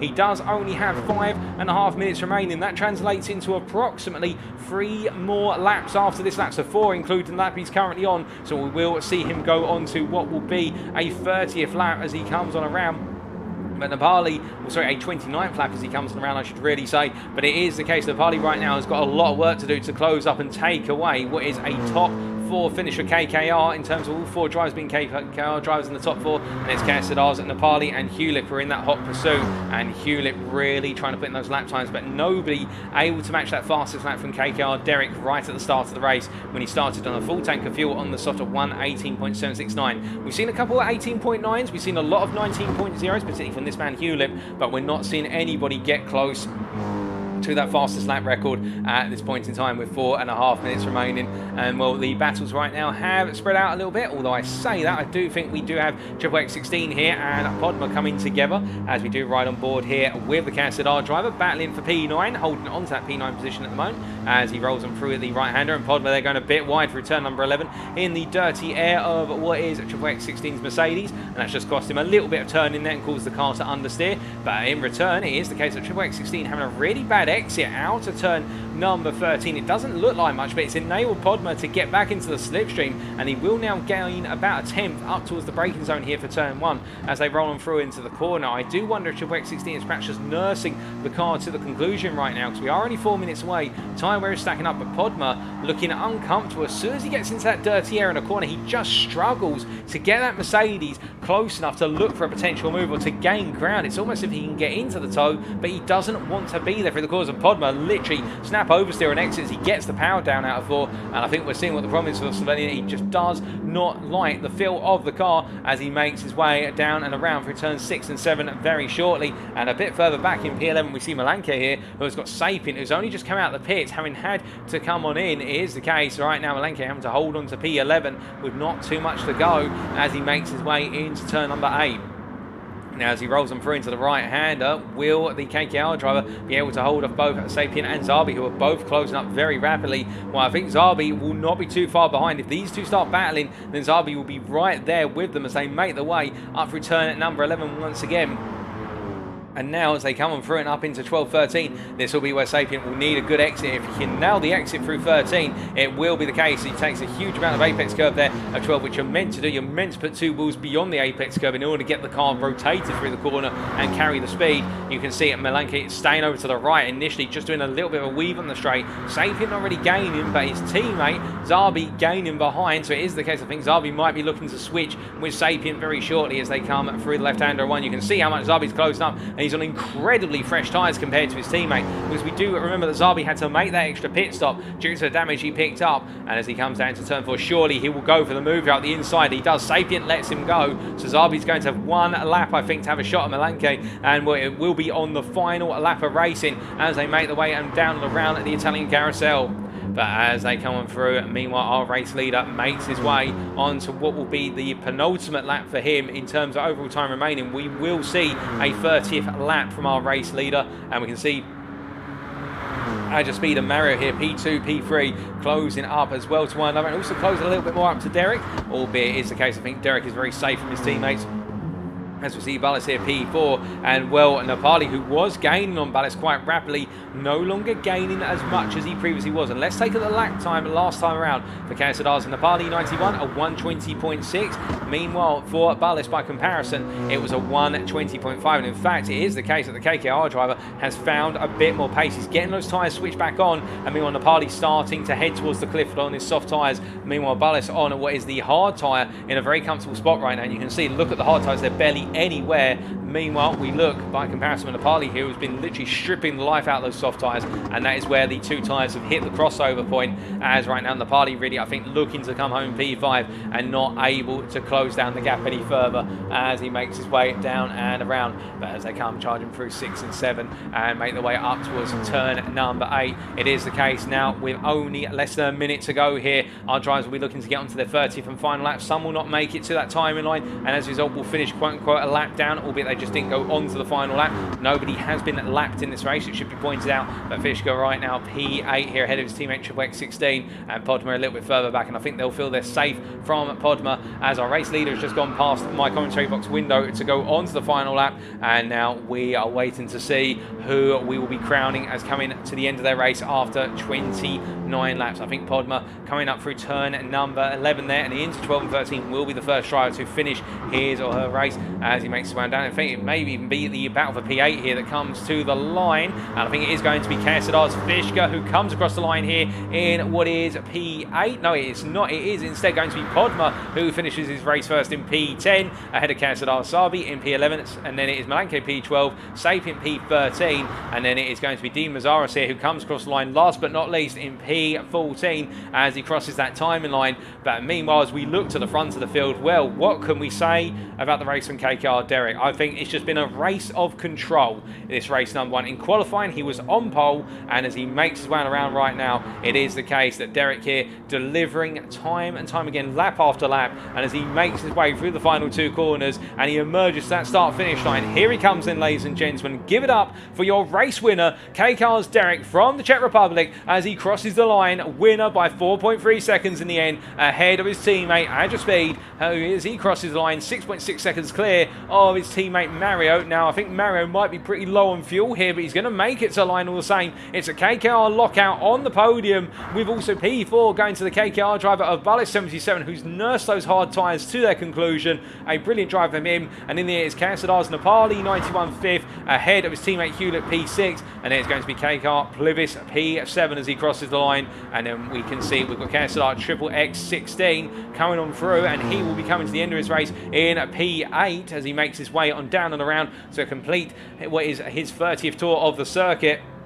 As he makes his way across the timeline, I do think it is the case. Hold up a second, we're missing a driver here. It is one, what is there? That is Fishka, and I think Fishka, look at that fuel gauge. I think he's also had a mistake somewhere on circuit, but Fishka is literally just trying to roll the car to the finish. He'll be the last driver to cross the line to take the checkered flag, and he'll be finishing P9. He just about makes it there before he runs out of fuel as he comes across the line. P9 confirmed. Congratulations to all of our drivers, but a special congratulations to our race winner. That's KKR's Derek 737 from the Czech Republic.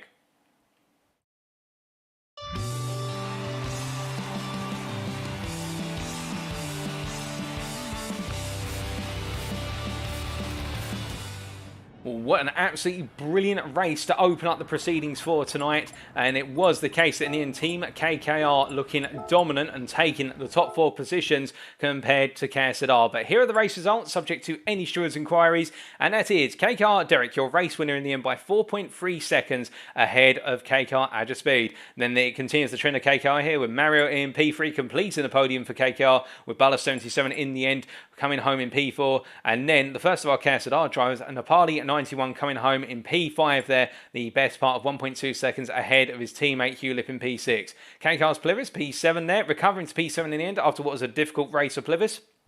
And then KSZR Triple X16 making it to P8 in a very solid drive after starting towards the back, gaining ground as he went on. And then KSZR Fishka finishing 9th on what was the 30th lap of the race.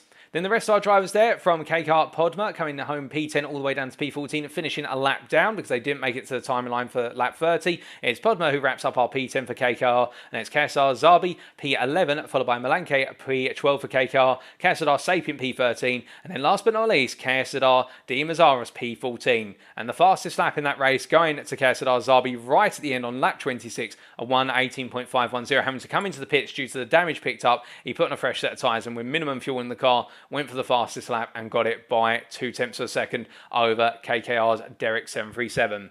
But with that, ladies and gentlemen, we are now going to be taking a very brief break. We will be back in approximately 10 minutes time, because that's when qualifying kicks off, but we will be back in approximately 5 minutes, so at 5 to 8 GMT this evening, or UTC. That is 1955 GMT UTC. We will be back for the build-up to the qualifying session for race number 2, the Autodromo de Interlagos, now playing host our racing, and we now make our way to the circuit as selected by Team KKR. And how will it go down in race number 2 of the night? Don't go anywhere, you won't want to miss it. We'll be back in 4 minutes time.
Alrighty, ladies and gentlemen, we are back then for the build-up to race number 2. And just to remind you of where we are for race number 2, we are in Sao Paulo, Brazil, at the real-world circuit of Interlagos, also known as, in full, the Autodromo Carlos Pache. It is the case that our drivers now will be getting ready to go once again here in what is going to be a bit of a different round. Now, let's take you through what the differences are. This race is still GT3 class cars, but instead of it being only the Mercedes AMG 2016 GT3 car, it's the case that our drivers have free choice over which car they decide to take racing here. And you can see already Adja Speed, well, he's already declaring that he is taking with him the Gazoo Racing Toyota Supra. It is the case that this car, the Gazoo Racing Super Racing concept from 2018, a very, very fast car indeed, and recently crowned, of course, the FI Manufacturers Champion for 2021 Toyota. It is the case that it was this car in particular, the Toyota Supra, which really led the way within the capable hands of its three drivers, including Igor Fraga, of course, from Brazil, and now trying to work his way into the Formula Series in real world and doing very well. And well, can the Toyota reign supreme here? And we do see, I think all of KKR are bringing Toyota Supras to this race. And we can see KKR Murray there as well as Malanke just ahead. Derek deciding, oh goodness me, Derek decided to be brave here and go for something very different from what we typically see, and that is the Peugeot RCZ Group 3 concept car. And well, my goodness, ladies and gents, but I think we are going to be seeing something a little bit of a treat here from Derek, going for a very different car. But there's a reason for this, and we'll explain very shortly, as we are just waiting right now to see what his fellow teammate is doing. So we have seen 6 of the 7 KKR drivers so far, and well, we do see Podma in the pits, and Podma also going for the Supra. So Derek deciding to give us something a little bit different in terms of the cars for KKR. Meanwhile, KSZR, well, we can see here, we've got Hewlett in the Toyota Supra. What else are they bringing? We can also see we've got Mazaris here bringing the Supra off at a distance, and it's confirmed as the camera pans round. We've also got Triple X16, who we did just see briefly in the Twitch chat, and we say hello to Triple X Driver 16 there in the Twitch chat, and well done to you for your performance in race number 1, good sir. And we also say hello in the Twitch chat there to August 645, and it's good to see so many of you tuning in. It's great to see so many of you enjoying the racing and also the broadcast there. Thank you for all your feedback with regards to that, and we'll continue to push on as we make our way closer and closer to race number 2 here. And well, do give me your predictions, ladies and gentlemen, in terms of it is going to be a Supra Fest by the looks of things, where most cars will be Toyota Supras, but could we potentially see KKR Derek pull out an absolute blinder in the Peugeot RCZ? I'm just waiting for confirmation of the other cars. We can see here we've got Nepali also the Supra. We've also got Fishka deciding to go for the Mercedes again. He's staying in the car that he's just raced in, so Fishka feeling very comfortable in the Mercedes. And what about Sapin going in the Supra? Now let's talk a little bit about why the Supra is being featured by so many of our drivers. Well, as we did say, it is the manufacturer's champion in terms of the Toyota manufacturer in Gran Turismo Sport. But on top of that, the Supra has a little bit of everything. It's not strong at one particular thing. It's a jack of all trades, but it's very strong at most things. If you're looking at stability with tyre wear, the Supra has it. If you're looking at smooth power deployment, the Supra has it. Handling through medium speed and low speed apexes and even high speed corners. Okay, high speed it understeers a little bit, but medium speed apexes and low speed corners, it turns in quite nicely. And it could be said that its handling is, in a way, leaning towards that of a mid-engine rear-wheel drive car. The only downside of this car, really, it's not the best with regards to fuel saving compared to some of the cars available in the GT3 class, according to Gran Turismo's balance performance, particularly the Ferrari 458 GT3 Italia, but that car is a nightmare on tyres, and given the high level of tyre wear in this race, we're expecting that tyre wear is going to be a major factor that times 3, but right now Hewlett making his way on through at 6 and 7. But also, the Supra is a very comfortable car to drive. However, why then, you may be asking, has Derek decided that he's going to go for what is the Peugeot RCZ here? And I think he's actually changed the colours of the car as well. And I think this is, no, that's just the rear of the car there with the slightly different colours. And that was also a little bit of a glitch on our colour palette, I believe. Well, the reason why he can choose the Peugeot RCZ here, why we can see other cars, is because Interlagos is the balancer performance circuit here at Gran Turismo Sport. If you're wondering what that means in natural English, all cars in sim racing, much like in real world racing, such as the Fanatec GT World Challenge, are balanced against one another, and that is what we call balance of performance, to make sure that no one car has an outright advantage. Otherwise, you'd end up seeing it become a one-make series. Interlagos, within Polyphony Digital's balance of performance, as is set on Gran Turismo Sport, is primarily made, well, the balance of performance is primarily set here at this circuit, because this circuit has three very distinct sectors. Sector 1 is all about medium speed handling through to straight line acceleration. Sector 2 is all about medium speed into low speed handling and heavy braking and a degree of trail braking. It's a handling sector. Sector 3 is all about power. It's one left-hander and then just a long run to the start-finish line once they come out Juncal corner. Add it all together, that means any car here can do well effectively. Well, we just have to wait and see how it plays out for each of the respective cars as our drivers make their way on around.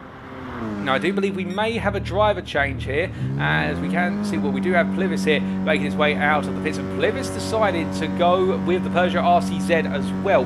Now, the Peugeot RCZ, for those wondering, is a car which is made all about handling. This car, you're never going to see it win a straight line battle because it just does not have the top speed. But what this car does incredibly well is cornering, as we do get the countdown for the test qualifying session to make sure all of our drivers can leave the pit lane. So we're not going racing quite yet, so we're just going to wax lyrical a little bit more with regards to the cars that are going to be shown here. But the Peugeot RCZ is a handling car. It's going to be near impossible to beat through Sector 2 by comparison with, say, the Supra and the Mercedes that are being featured, as everybody makes their way out of the pit lane now to make sure that they can take part in the qualifying session.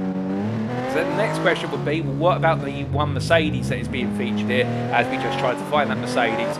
We also want to see it on screen, of course, and that, I believe, as we're making our way down all the drivers here, is going to be in the hands of... No, it is the case that nobody bringing the Mercedes in the end, so that was a bit of a dummy there. We are going to be seeing a predominantly Supra grid with a Peugeot RCZ or two thrown into the mix by Team KKR, as all of our drivers are being asked to make their way out of this qualifying session in preparation for a reset of the lobby, as all is looking good, and we'll be starting in about a minute.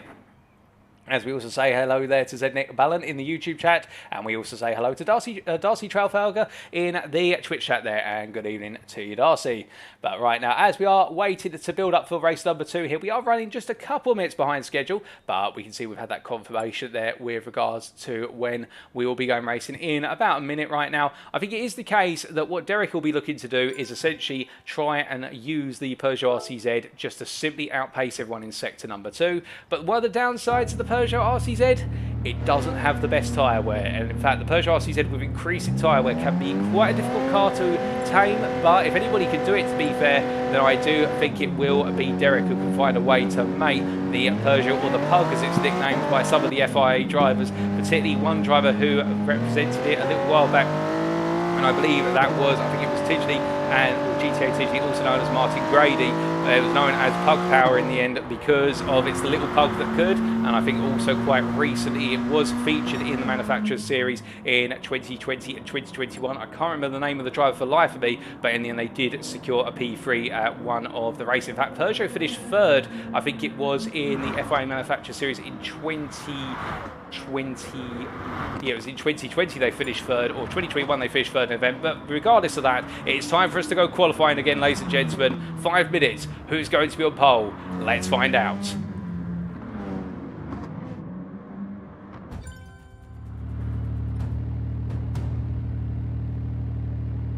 So with there only being 5 minutes available here, and the lap time being a bit longer than at Sardinia, we're looking at a lap time of approximately 1 minute and 40 seconds, if my memory does serve me correctly. It does mean that qualifying is going to be a bit more of a premium here. Now, what does that mean for our drivers effectively?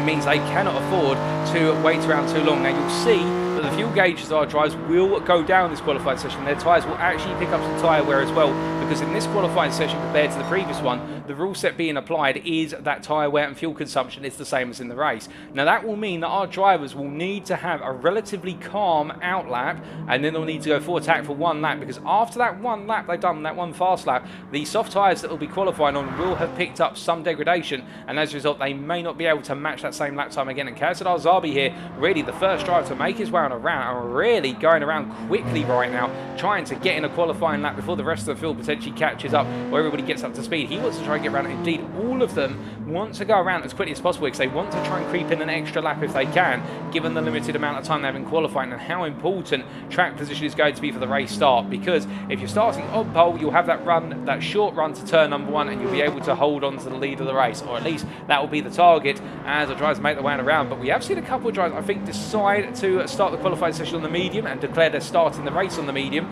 That is Ajah Speed, for example, but we look away from him right now to KSZR Zabi, who takes us around for the opening flying lap of this qualifying session. And let's bring you it from start to finish. So going across the timeline in to go on to his first flying lap, making his way up to turn number 1, braking at the 50-meter board here and coming down the gearbox to second gear. Nice and tight through turn 1, keeping the guy in the middle before flicking it to the right-hander through the centre S's there for turn number 2 and holding on the throttle here for turn at number 3, flat out now through the left-hander and onto the Repro Posta straight. That's the end of Sector 1 as he makes his way up towards the timeline for Sector 1 very shortly and getting ready to break into turn number 4. A left-hander braking at that 100-meter board and coming down the gearbox to third gear, and nice and tight in the apex curve and getting on the power early and making sure not to run too far wide on exit to avoid dropping off the circuit. Making his way through 5 and now up into 6, the double right-hander here, trail braking at the 50-meter board down to 4th gear from 5th and then down to 3rd, a quick snap shift there to turn the car through the apex of 6 into 7 and now braking down the gearbox and 4th to 2nd here in turn number 8, taking plenty of apex curve before getting the car nice and high on the apex initially for turn number 9, but falling off of the curb there intentionally to understeer wide and power on exit. Kind of into turn 10, into the right-hand hairpin, down into first gear before getting back on the throttle. I think it could have been in second then, it would have been a bit smoother, but now coming through the left-hand at turn at number 11. 4th getting a bit too high on the apex curve there for Zabi as he makes his way into turn number 12, braking at the 50-meter board for Junkao corner, and that's all about getting on the power as soon as possible as he exits out a left-hander and now accelerates to the timeline. A long uphill run here as he comes through the left-hand king of turn number 14 and then 15 awaits as he makes his way to the timeline, and he'll have one more lap after this, at least in fact of 2 more laps. He comes across, he stays to the right here because Zabi knows that he wants to go on to an even faster lap. And meanwhile, we see Mario who goes a bit faster there, 1.5 tenths faster than Zabi, as more times coming on in, as Malanke P3, Hewlett P4, Derek by comparison, all the way down in what is P7 right now, as it's the case the Peugeot RCZ driver not able to match up at this point in time in the session. But as our drivers continue to make the way around right now, still plenty of laps to come in this qualifying session, and well, we can see it is the case at Podma right now, the fastest of everybody after the first round of qualifying laps, and it is the case at 29.987 is the goal to beat. He set the bar quite high, and it is the case that 2 tenths faster than KSZR Sapient right now. Well, I think these two will be exchanging lap times just a little bit more here. They'll have 2 more laps to battle it out over, and everybody I think will, well, minus our drivers who've just come across the timeline because they've had a pit stop to change off of the medium or the hards they're planning to start on. And well, who is that? I hear you ask. Well, that is Dean Mazaros here. We've also got, I think, Nepali, who's yet to set a lap time, and we have also Plivis and Ajah Speed here. And well, Plivis, much like Derek for KKR, deciding to go with the Peugeot RCZ. Will that be the smart play? We will have to wait and find out. But right now, as this qualifying session only has 30 seconds left, it is the case that Podma making his way on around right now, down through turn number 11 and into Junkao corner at turn number 12, and he's off pace on this lap. He sets himself up for one more lap. He'll give it everything he's got on that final lap. But what about Zabi here as he makes his way to the timeline? Does he improve? It's not an improvement. Zabi goes on to one more lap, but you can see that tyre wear. It started to build up as pole position now goes provisionally to KKR Mario as he picked up the mantle there, but then it is KKR Derek who sets a 29.6, and I think he may have been in the toe of Hewlett for a little bit as well to help him out, but it is the case that Derek right now setting the bar even higher as our drivers go on to their final qualifying laps, and some drivers will not be getting in an additional lap, and we're just trying to find out who else is coming to the end of their qualifying session right now. Give us a brief moment, ladies and gentlemen, as we continue to look around the field here, and it is the case, I think, well, we do see Nepali coming to the line here, and it's going to be an improvement. It's P8 at most for Nepali. Behind we do have Mazaris there, who moves up to P7, a good lap there from Mazaris, a 30.4, and we've got Plivis who's just come across the line, a 30.8 for Plivis, which puts him all the way down, I think, in P13. It's not worked out for Plivis in the Peugeot RCZ. I think he'll be banking more on the race, but looking at further around, we do see it's the case that right now Zabi Zarbi making his way down and around through turn number 11 here, and I think he's all leaving it a bit too late. He's matching his previous best almost, as Adja Speed goes P2 there on the final lap, and it is a case of 29.742, only a tenth off of Derek. So right now it's going to be another KKR lockout on the front row if things continue as they are, as we see Bullis has completed his qualifying session. Sapient making his way out Junkow corner here, and well, he's in the back of a slipstream train. We also see Podma in that train, and right now Podma gaining an advantage by being tucked in behind the Peugeot RCZ of Derek here, being pulled along. I think they're trying to get one more driver out the field. Malanke does improve to a 30.6, Hewlett to a 30.3, Podma does not improve, Sapient does not improve either. What about Zarbi as he makes his way on around? Well, no, he's already finished, I should say. I think that is everyone, and it is pole position to KKR, Derek 737, and once again, it's time for race number 2.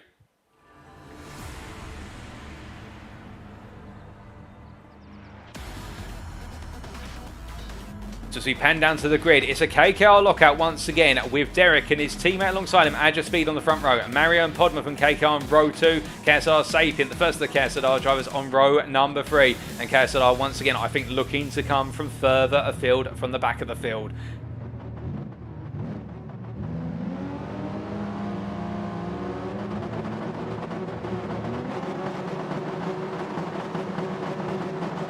And it's lights out and away we go for race number 2 in this team versus team series, as we see Derek getting a good start there as our super drivers all have to navigate what is a very difficult to launch turbo. But as they make their way into turn number 1, you can see Zarbi immediately going on the offensive with a double move down the inside, and he's made it work as Zarbi gains 2 places and moves up to P5 instantaneously, as behind you can see the concertina effect now where Zarbi's made that move, and the fact that Barlis in particular has been caught out, and Podma as well, as they make their way down the Reproposta straight. Fishka trying to gain places versus Podma, but he's losing out, but he goes all the way on the brakes. I think there's a little bit of lag there. I'm not exactly sure what's happening to Fishka, but it does look as though the car's all over the road, and I think that may be a bit of an internet connectivity issue, and we'll try and figure out what has happened to Fishka very shortly for you, ladies and gentlemen, as right now it is the case that Fishka deciding that his internet does not want to play ball. But as they make their way on through, I think in the end, well, where is Fishka? We can't quite see him at the moment. I think there may have been a disconnect. We'll have to wait to see what exactly has happened or whether he's dropped all the way down the order. But what I can tell you is that Malanke has really been caught out by Nepali here as they come through turn number 9 and up into 10. And as they make their way through the right-hander of turn number 10 right now, it is the case Malanke going around the inside to outside here of Nepali. Gets the place back. There's a bit of contact between the two of them, and Malanke holds the position, but you can see Nepali trying to come back at him as they roll on through the left-hander here of Junkow corner. Now after the opening lap, it is KKR Derek who goes on to proceed as if he wants to win here as he makes his way across that timing line, and he's 1.2 seconds clear of KKR Mario in P2, followed by Adja Speed in P3, who's trying to hold off Zarbi right now, who's looking to make another place here, as it's the case that Adja Speed has defends the inside, and well, he's going to stay there as they make their way through the left-hander and down through the centre S as they go, and Zarbi all over the back of him as we ride on board here with Adja Speed. Now as they make their way on out through the left-hander onto the Reproposta straight, this is where Zarbi is going to gain massively in the tow. Because as they come roaring up, you can see Adja Speed putting the car in the middle of the road and gradually listing to the left. But as they come into the braking zone, who will gain?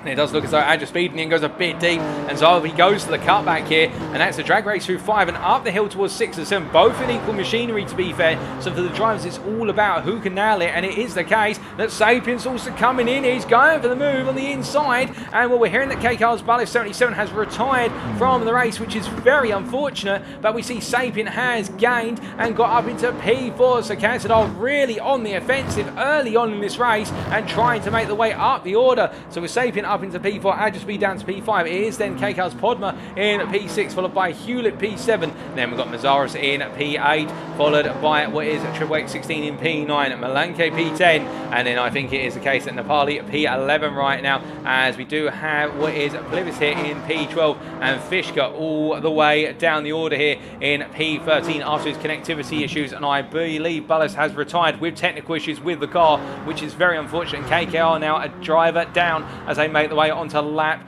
number 3.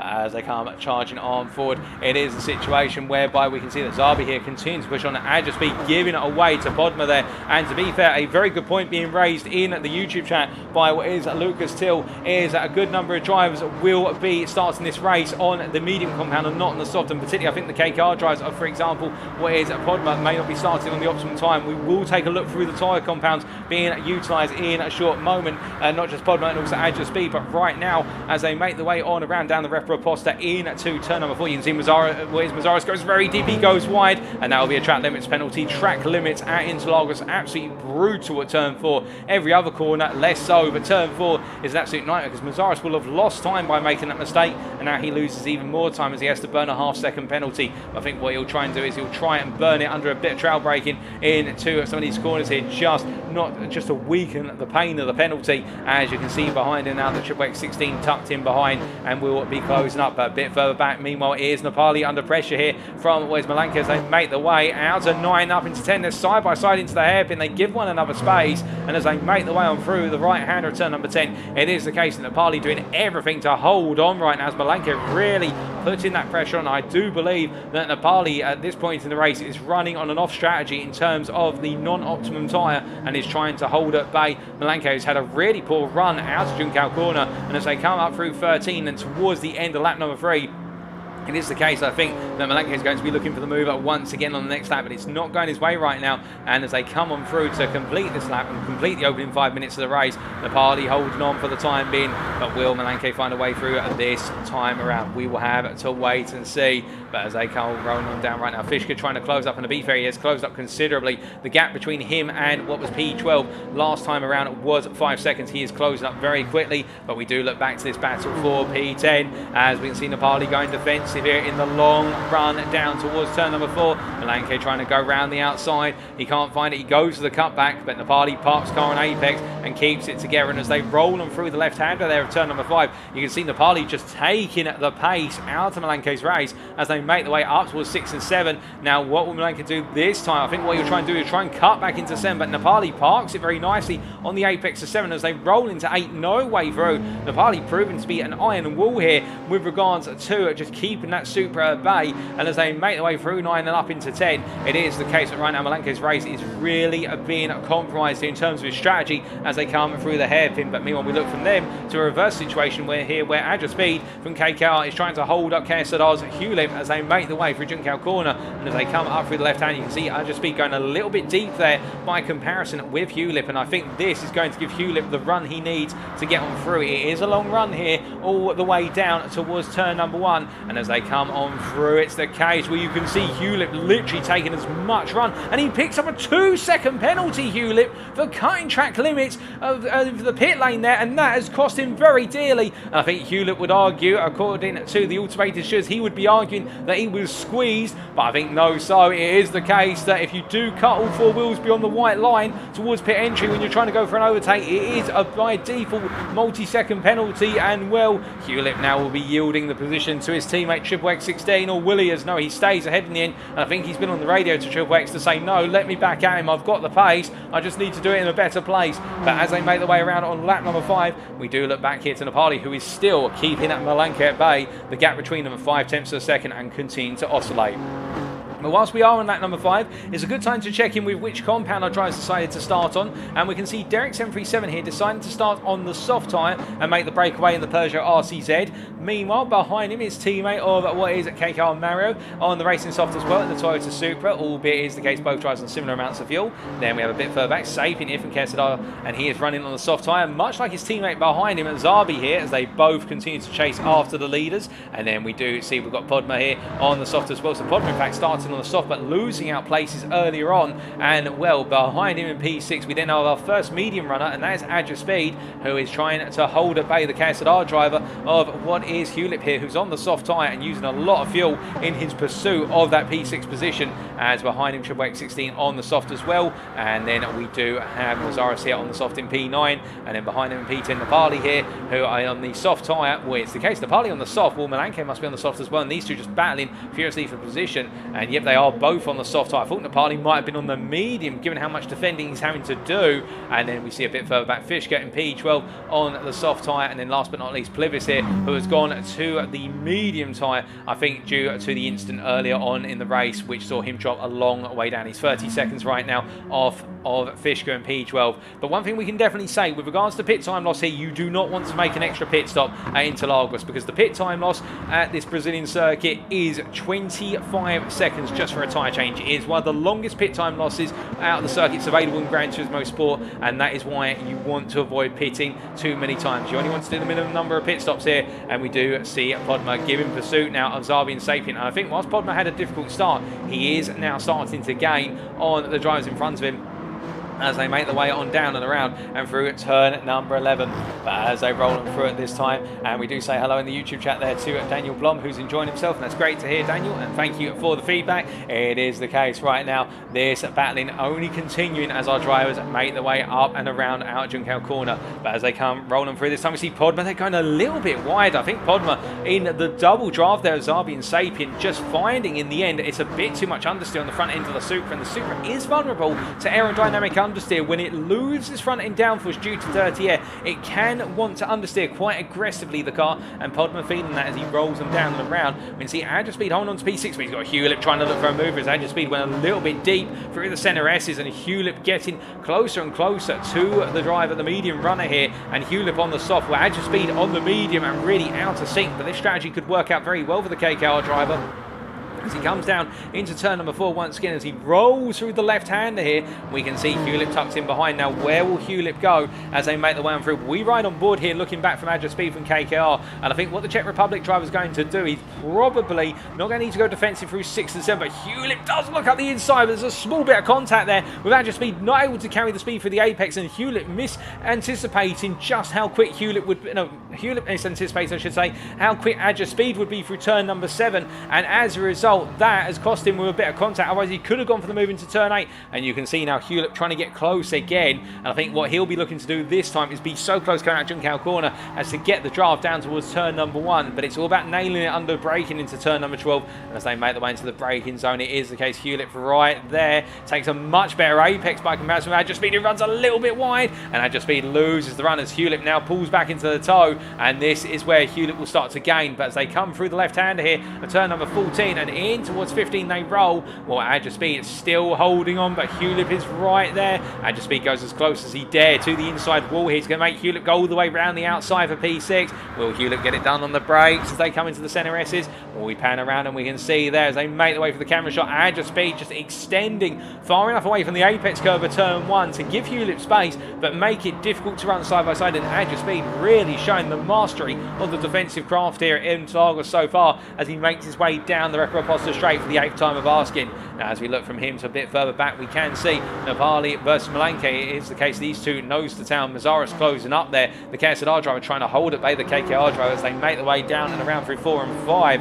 And as they rolling up the hill once again here, I think it is the case that right now Malenke may be looking at an alternative strategy. He is boxed in. He is losing race time, and this is not where he wants to be. Now, when are we potentially expecting all those pit stops to occur, particularly on the soft runners? Well, if we look at Malenke for a comparison here, that tyre wear not too significant, and the soft tyre actually lasting a lot longer by comparison with how it lasted at Sardinia in race number 1, with the tyre wear multiplier here being much lower by comparison. So I think we're more in the confines of fuel, and our drivers will try to take that soft tyre as long as they possibly can.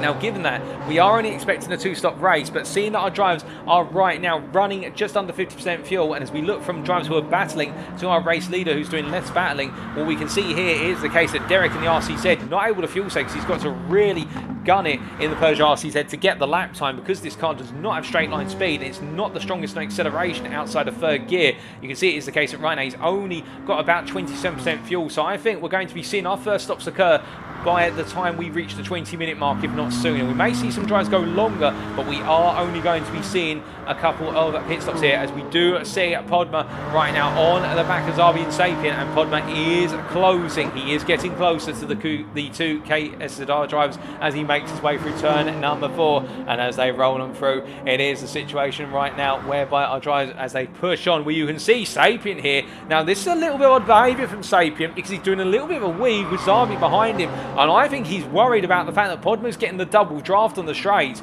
because as a result, you can see that just that little move to the outside earlier on, it has disturbed the flow a little bit. Zabi tucks in behind here, or are they trying to set up a switch between the two of them? Are they feeling that Sapient is holding Zabi up? Because this being a team versus team race, it is all about the team effort rather than the solo effort. But I think right now, Sapient is trying to find a way to let his teammate through without letting Podmer also come through. But they're timing this. They've got to time it right, because if they do it wrong, well, it could be the case that Podmer finds his way past both of the drivers as they make the way out of Juncal once again here. 26.5 minutes remaining. It will be 26 by the time they get to turn number 1. And, well, I do imagine whether Podmer now is thinking or he's noticing that they're trying to set up a swap, because they make their way across that timeline. It is the case as they go on to lap number 10. Well, Podmer's going to try and come on through here as the camera pans on through. He's not able to, and you can see Zabi getting close once again, and Podmer taking a very wide line into one, giving himself the best possible exit through the centre S's down to the Reproposta straight.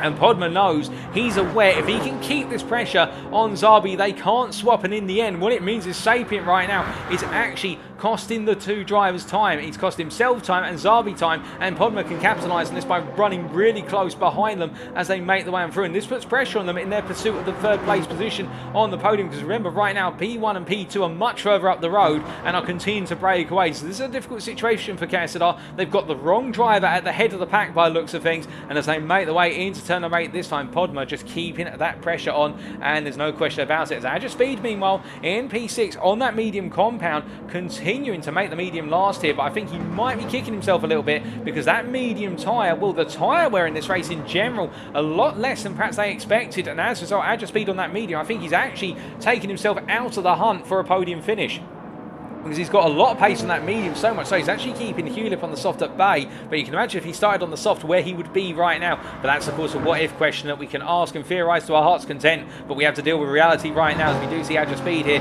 making his way out of Juncal and looking very comfortable now on that medium, it should be said, whereas Hewlip on the soft is now starting to feel that wear kick on in on the soft tyre, particularly on those right hand side tyres, as he makes his way on through to the end of another lap. And again, another anti-clockwise circuit, as into the pits comes Sapient here, who on 8% fuel has been struggling for fuel by comparison with the rest of the field. I think Sapient has had to give it up in terms of being ahead, and he's released Zabi as a result. But Zabi now, the damage has been done, and that is the KSZR driver at this point, where he's got Podmer all over him. And as they make their way down the Reproposta, it is the case, you can see Podmer trying to go on through, but Zabi just gives him enough room on the outside there and commits Podmer to the outside. He can't cut back because he's got his nose alongside Zabi, and the two Supra drivers make the way on through and up towards turns 6 and 7. Now, what can Podmer do? He's going to try and go around the outside. He's going to be brave and look for the outside run or the cutback. In fact, he goes for a cutback. Zabi's aware of it, but he understeers a little bit wide of the ideal line. But as they come on through into turn number 8, you can see it is the case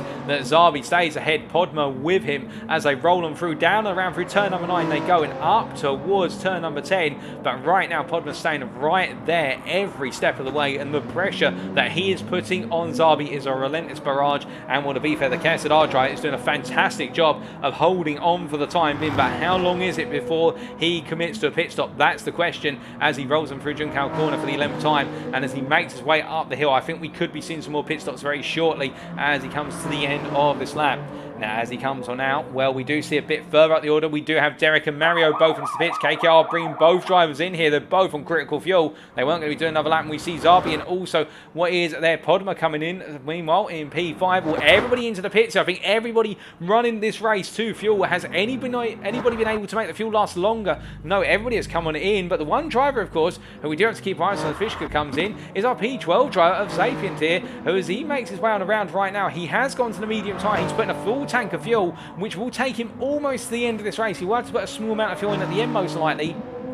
But let's see where Sapient comes on out. Remember, he has gone for the undercut versus the rest of the field as he makes his way around. But we do believe that Derek and also Mario will still come out ahead, as Derek has put full fuel in the car. And, well, he is leaving his pit box right now, I can definitely tell you. Adja Speed, meanwhile, doing something a bit different. He's gone to the hard. Indeed, Malenke and also Podmer have gone onto the hard tyre. So we're seeing a lot of drivers go from soft to medium, and a couple of drivers gambling on going to what is the hard. And will Podmer's come out the leader of this race because he hasn't had to put as much fuel into the pits, but look at this immediately. He's yielding to Derek. They know they can't afford to cost one another time. And Derek being on the medium with a full tank of fuel, he will be faster than Podma, even with Podma being in the Supra and having, what is that, less fuel. And Mario as well, as he makes his way on around right now. Mario just ahead of Adja Speed as they come up and through to turn number 6 and 7. Adja Speed going to the hard tire and a lot less fuel, and that's enabled KKR to get 4 drivers out in the top 4. Now, meanwhile, Sapien here in P5, and to be fair to Sapien, well, he pitted early, and as a result, he has actually come out in P5 ahead of Malanke and also Zabi here, so it's worked out for the Czech Republic drivers. He makes his way down through turn number 6. Malanke in P6, meanwhile, finds himself in the midst of a pack, and he has gone onto the hard with less fuel in the car, and that is going to hurt Zabi massively, who has lost out in this situation. Now, Zabi has gone to the medium. He hasn't put as much fuel as he could have in the car, but it is the case right now that he has got a hard-shod Toyota in front of him that is cost him a massive amount of time as they make the way into the Juncal corner here, as they roll him through the left-hander. Well, for Zabi right now, he's got no way to go other than on the offensive here, and I think it is the case that KKR are deciding they want to be the biggest possible inconvenience for every driver, which is put each driver who is in the mid-pack on the hard and get them in front of the KSZR drivers who could potentially gain pace midway through the race. And it's showing right now because with 21 minutes to go, this is phenomenal work being deployed as Malanke goes to the move on the inside of Zabi there. In fact, Zabi going around the outside, I should correct myself, and Malanke not able to hold him at bay on the hard tyre, and Zabi has lost a lap worth of pace on that medium as he rolls his way through the left-hander, and you can see it is the case as they come charging on down towards what he's turning for. Down the repro post they come. Zabi simply going defensive, and Malanke not able to find a way on through this time, so Zabi has got the move done as he goes a bit wide, then he just keeps within track limits. That could have been a penalty, a half-second penalty minimum, which would have seen him drop back behind the KKR driver, but as he continues to push on, it is the case that Zabi now will try to go after Sapien, and they will all try and hunt down P4 man, and that is Adja Speed, who is only at the best part of 4.8 seconds up the road from Sapien. And right now Adja Speed, of course, on that hard tyre but with less fuel, he's just trying to make that hard tyre work to the best of its capabilities as he makes his way down and around and in towards turn number 12 very shortly. But up front it is still Derek 737 who's just running away with this race once again. Podma is trying to keep him honest, but the two teammates here, I think they know that at the end of the day they don't need to beat one another, they just need to beat the rival team to get things done, and they're demonstrating it very well. But meanwhile, we look from the front of the field to right down the back of the field. We have had a retirement. I believe we've had one of our drivers recently retire, and there was a message about that. So we're down to 12 drivers now, and as we do see Mazaris making his way on through, it is the case in P12 at this time, and as he comes running on through the left-handers here, it's a complete lap chasing after his teammate Nepali here, and remembering that these drivers, of course, put the fuel in the car. They've gone to a set of mediums, and that will mean that they'll be going to the hards right at the end of the race. They'll be looking to gain race time right now on that medium compound tyre. We'll have to wait and see how it all plays out. As just up the road from them is also their teammate KSZR's Triple X16, and he as well is also on a similar strategy, which is take the medium long, put the fuel in the car, take the medium long, and then go onto the hard at the end where the car will be lightest, and hopefully that should enable them not to lose too much time on the hard tyre. As then Hewlett's just ahead, and then we do have the two KKR drivers of what is Malanke and Blivis between Hewlett and his teammate a bit further up the road. As they roar him through this time, it is the case that Hewlett right now trying to find his way to close up to P8 man Malanke, who we're looking at now, who's right on the rear of his teammate Plivis. As they roll him down and around through turn number 9 and up into 10. It is the case, I think, at this point in the race we are going to see a little bit of quietness with regards to the on-track battles, unless a driver makes a significant mistake or drivers catch up to one another. I think instead we're now a little bit more at the mercy of seeing how the strategies play out here, because it is interesting to see how KKR have split their team strategies. They've decided the drivers who are up front, such as Derek, for example, as we actually cut back there, we did briefly see Plivis just getting a little bit wrong on exit. My apologies for jumping away when that did happen. But the interesting dynamic here in terms of the way the two teams are treating this race, we've seen that KKR decided any driver who was up front, i.e. in the top 3 positions, and that was Derek, for example, and also what was Mario, they've decided for those drivers they need to go onto the medium and go long on the second stint in terms of having the fuel to go as long as possible towards the end of the race, and they'll go to the hard right at the end. Meanwhile, their drivers who are in the midfield by comparison and really battling, such as Podma here, they put onto the hard tyre enough fuel to essentially cover, putting in a full tank in at the end of the race when they go onto the medium. When doing so, what they've done, they've got their drivers further up the order to act as essentially disruptors to KSZR, because by comparison, KSZR, as we see there, 1 second penalty for Sapien for running wide, I believe, at turn 4 and 5. Track limits there really coming to bite him. It is the case, KSZR have thrown all their drivers onto one strategy, and that is a strategy whereby they are effectively needing to run that medium along and then go to the hard right at the end, and they haven't had the ability to control the strategies of this race. They've had to react or be at the mercy of what KKR can do, and that is the thing.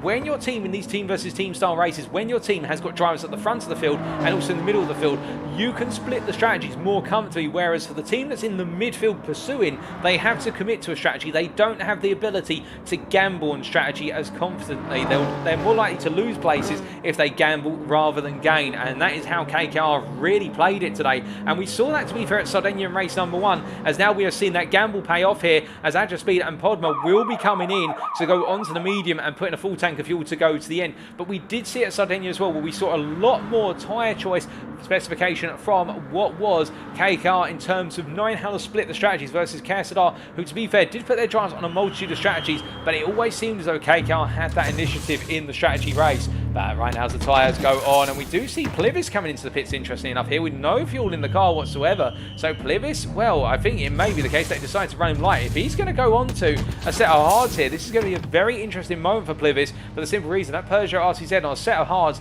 for what will be approximately 15 minutes, 16 minutes if you add on the final lap he's on. Well, I do think it is going to be a little bit of a situation for the RCZ, but we will wait to see what he's able to achieve there. So he has had to go into a bit of an alternate strategy with the incident earlier on, but we do see a Mazaris and what is their Triple X16 swapping places. I think Triple X16 realising he's not quite on the pace of his teammate at this point in the race, but now this is where it all begins. And you have to excuse me a second, ladies and gentlemen, because Speed, and this is something we didn't consider earlier, Speed, who started on the medium, then went to the hard, and now he's gone to the soft. So he's a little bit of a fly in the ointment as well, because now he will be putting in absolutely monstrous laps with the car being light on fuel, being its best possible trim as he makes his way to the end. But remember, he will have to take that tyre quite a distance, and the time was not too high, but he will fill that. Now his teammate Podma ahead of him has gone to the medium tyre, and I think Podma will be asked to move out of the way by his teammate in short order, and he will oblige. Hopefully the way they'll work it out, they'll have targeted that Podma will give him the tow onto the start-finish straight, and that will give Speed an extra 2 to 3 attempts over the course of the lap as they make the way on around. We'll have to wait and see whether they do work this out right now. But in terms of the battling, it is where all the pit stops lie. That's when we're expecting that battling to come on through. But it's interesting to see KKR pulling those pit stops in first, and it'll be KSZR who reacts right at the end here. And now these two drivers in particular, Podma and also Speed, will be the ones who KSZR will be watching closely on the time screens, because they will be absolutely cutting into whatever advantage KSZR have right now, as we do see Podma continue to lead the two of them as they make their way to the line. You'll see Podma, I think, yield the position very shortly, and as they make the way down, you can see Podma lifting off there and giving Speed the place, because Speed on that soft compound will now go hunting, and his first target will be Triple X16, who is 23.5 seconds up the road, and we'll have to wait and see how quickly he is going to be closed in as the Triple X making his way right now through 6 and 7 and up into turn at number 8. Now, 14 minutes to go into this race. Let's give you a quick recap of really how it's played out so far. It is the case that so far the race is being led, and again, it has been a start to finish lead right now from Derek 737. It is the case that the Czech Republic driver in the Peugeot RCZ was on pole in the end by 0.2 of a second, and well, he has led this race and is looking to bring it on home. He started on the soft compound, he has gone to the medium, and he'll be going to the hards right at the end of the race with a 3.8 second advantage over KKR Mario as he comes into turn 1. Mario, same strategy here, but it's just the case of Super Driver really acting as wingman to Derek, we believe. And then it's KSZR Sapien who's in P3 with his teammate Zabi behind. Now the difference here, as we were just discussing, is both of these drivers, they started on the soft, they've gone to the medium, and then they'll go to the hard right at the end, but they are battling with the likes of some of the KKR drivers, Podma, for example, and also Speed a lot further down, who right now are making their way to the end on either the medium or the soft. So these guys are trying to maximise their lap time on the medium before they have to make that mandatory pit stop right at the end of the race. And as they make their way through, both drivers showing a fantastic pace here at Interlagos. We then have Hugh Lip in P5, who has been showing good pace, much like his teammates here, but a little bit more in towards the mid-pack by comparison, and in some quite spicy battles earlier on. As then we do have a 5.2 second gap to KSZR and Napali here. And it is the case KSZR right now really occupying that midfield space from P3 all the way down to P8, all their drivers in there, and it is the situation, well, Nepali, much like his peers, they're all on that medium compound right now. Mazzaras, I've also got Triple X16, and then we have the two drivers who are really the problems for KSZR, and that is Arja Speed and also Podma, because now they are closing down the KSZR drivers at a very rapid rate of knots as they make their way on through, having started, well, in the case of Podma, it was soft to hard, now into the medium, and as for Arja Speed, well, he decided to go for the very different strategy compared to everyone else, which was the medium to hard and now onto the soft, and the tyre wear here quite light compared to race 1 Sardinia, so as a result, he is making that soft compound work. As meanwhile down in P11 is Plivis, who's trying to get himself back into the proceedings here after a disastrous start, and then we do have Malanke down in P12, who is closing up to Plivis at a rather rapid rate of knots. But that is really the summary right now. KKR having a much greater spread of strategies and really boxing in KSZR, and KSZR trying to fight their way out of the situation with regards to the strategies going against them, as makes his way down to turn number 4, does their lead driver, and that is KSZR Sapien on lap number 19. As he rolls them through the left-hander of turn number 4 and up into 5, it is the case his teammate Zabi right there with him, and we are expecting pit stops to be a bit later on. And well, those final stops, of course, if you look at the fuel tanks here, such as Sapien, for example, you can see 26% left in the fuel tank, and we will be expecting him to pit with about 5 minutes to go when he goes onto that hard tyre. He won't want to be on that hard tyre for too long. Nobody wants to be on the hard tyre for too long, for the simple reason it is the worst tyre. And something we didn't talk about, the tyre deficit in terms of pace when the tyres are fresh and the hands of the same driver with the same car and the same amount of fuel. The soft here, of course, the fastest tyre. The medium, by comparison, approximately 1.2 to 1.5 seconds slower, and the hard somewhere in the region of about 2.2 to 2.5 seconds a lap slower when the tyres are all in their prime condition and the car is equal in fuel and it's in the equal hands of a driver. So as a result, that is why you want to be on the soft as much as possible, and with light tyre wear here, it is the case that soft tyre can be made to work for a long period of time. We're seeing that, and we have been seeing it for some time. But meanwhile, we do look a bit further down the road, and you can see that example with Arja Speed already on that soft tyre. He has brought the gap to Triple X16 down over the last 2 laps. It was 24 seconds when we last checked it. Now, as he's coming to the end of this lap, it's already down by 4 seconds, and we suspect when he exits out Junkao here, it will be the case that gap will come down by a further half a second by the start-finish line, and that is the pace that Arja Speed is demonstrating on the soft here. He is stripping the lap time out of Triple X16, who is on that medium tyre, and making it work to his advantage. But as he comes charging on down, it is one of the cases whereby you can see it is Arja Speed who, as he rolls them through the left-hander here of turn number 1 and down towards turn 2 and 3, he's just continuing to push on, and well, he'll know that strategy is coming to him. As we see Derek 737 here, 4 seconds ahead of what is Mario at this point in time. It is one of those situations whereby I think Derek just looking ahead to what is his final pit stop coming up. It will be coming up in about 4 to 5 minutes time, and looking good on that medium tyre, keeping that gap to Mario and keeping it nice and firm. But as he rolls on down, it is one of the case that you can see, well, it is one of those situations where Derek just doing everything he needs to in order to be able to bring home the win here. But looking a bit further down, we can see Sapien and also Zabi staying together. In fact, Zabi having some slightly fast laps quite recently, and as a result, I do think that Zabi at this point in the race now starting to come alive a little bit more. I think Sapien just feeling the pinch, perhaps of the tyre wear, alternatively the fuel coming out the car. And we do know that Sapien is on 1 lap older tyres compared to his teammate, and he will be pitting 1 lap early, we suspect, given the amount of fuel that he has been consuming by comparison, as he rolls them down through turns 1, 2 and 3. But as he comes them down right now, we are moments away from seeing more pit stops, as we do say hello in the chat there to the Riddler. Good evening to you, Riddler, in the YouTube chat, and hope you're doing well. And Sapien rolls them down right now towards turn number 4. It is the case down the Reproposta straight. Zabi continuing to just strip some time out of his teammate, but I think both of them there running together, and Zabi will use this to do a little bit of fuel saving. About 8 minutes to go then at Interlagos in race number 2 here of tonight, the second of our 2 races, and we can see Hewlett just a bit further back there and making his way on through, currently in P5 and well, not too far off of his leading teammates. And then we do have Nepali further down, but it is the situation right now, team KKR P1, P2 and then P9 through to P12. Meanwhile, Team KSZR from P3 to P8. They both lost a driver in this race, both lost a driver quite early on, and they're now soldiering on to the finish, and we have not got too long left remaining as they come on through and around. As Napali making his way through turn number 10 at this point in time. 7.5 minutes to go here. And I think for him, he will be conscious of the fact his teammates are closing up to him a little bit. And Ajaspeed continuing to rip time out of the KSZR drivers at the back end of their group. Now you can see that gap between Ajaspeed and Triple X16 down to 16 seconds. It has come down a long way. And I believe into the pits, we do have Sapient coming on in. He has pulled the trigger on his pit stop 1 lap earlier than most, as we expected here. So they will be servicing him, and he will be getting onto that hard tyre and needing to run it for what will be about 6 minutes on the hard, and well, it'll be equating to about 4 laps on the hard tyre, and it's not a fun experience, I can tell you. Meanwhile, we can see Derek here coming in at the end of this lap, and we're going to be seeing the Swave drivers all making their way in, as we see Derek rolling on through turn 6 and 7 and making his way down towards turn number 8. But as he comes on down right now, we can see Zabi here coming through turns 4 and 5 and rolling on through up towards turns 6 and 7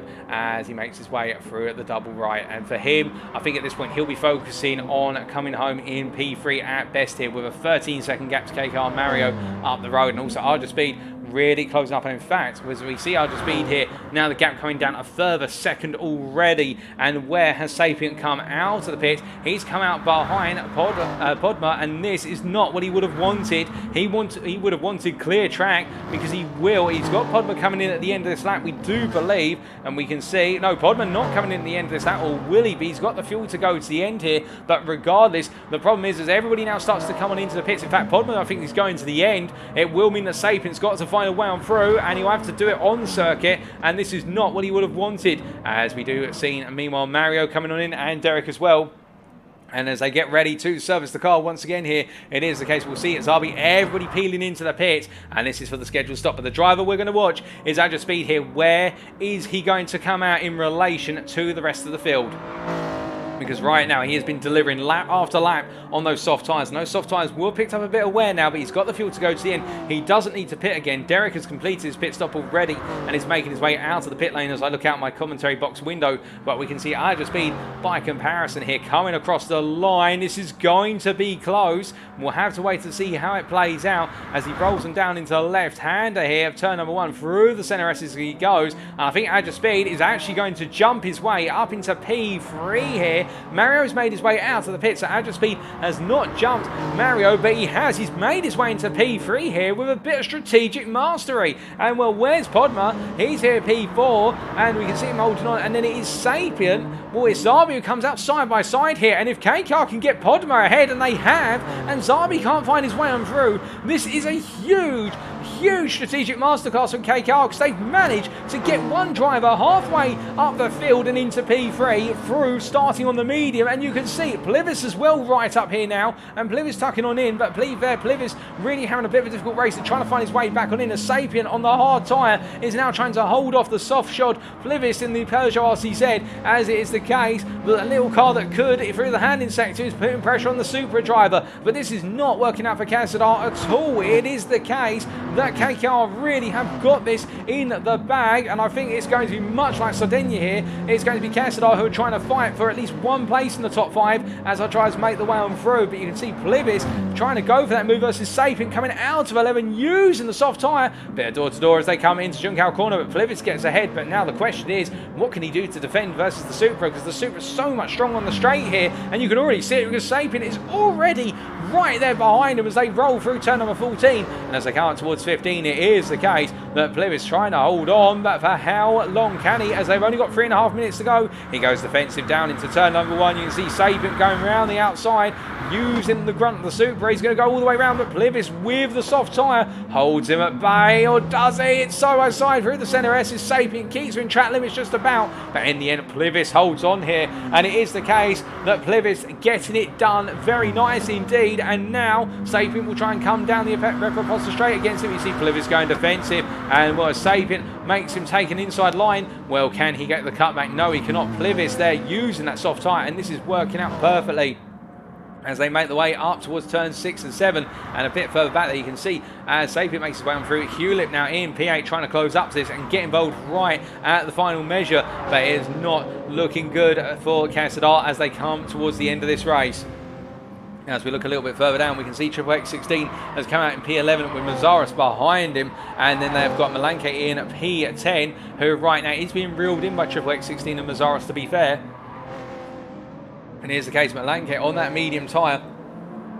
Going to be for that medium, not too heavily worn, and in fact I think he will have the grip to be able to hold off Triple X16 and Mazaris. If a battle does commence between the two of them, they will have two more laps after this lap, so they will be going on to what will be a 26th and final lap. The leader's already onto that 26th lap, I can tell you, but right now Malanke trying to break away and not make any mistakes there as he comes out of turn number 12, and we get a little bit wrong there and exit. That's going to cost him 3/10 of a second in the long run down towards turn number 1, but as he comes charging on through, once again, we do see Derek here currently leading 6.7 seconds clear of Mario, and we're just off in the distances, Derek, as we see at P3 here. Agile Speed continuing to close up to Podma and doing a fantastic job. But of course, the three drivers from KKR all working together, and it is the case catching up to Mario, not Podma, I should say. Podma, meanwhile, breaking away from Zabi here, and we see Zabi has in fact got himself a 1 second penalty for track limits at the centre S's, taking a bit too much of track limit, and as a result, with those liberties, he's now going to have to burn that penalty, as we do see Plivis by comparison.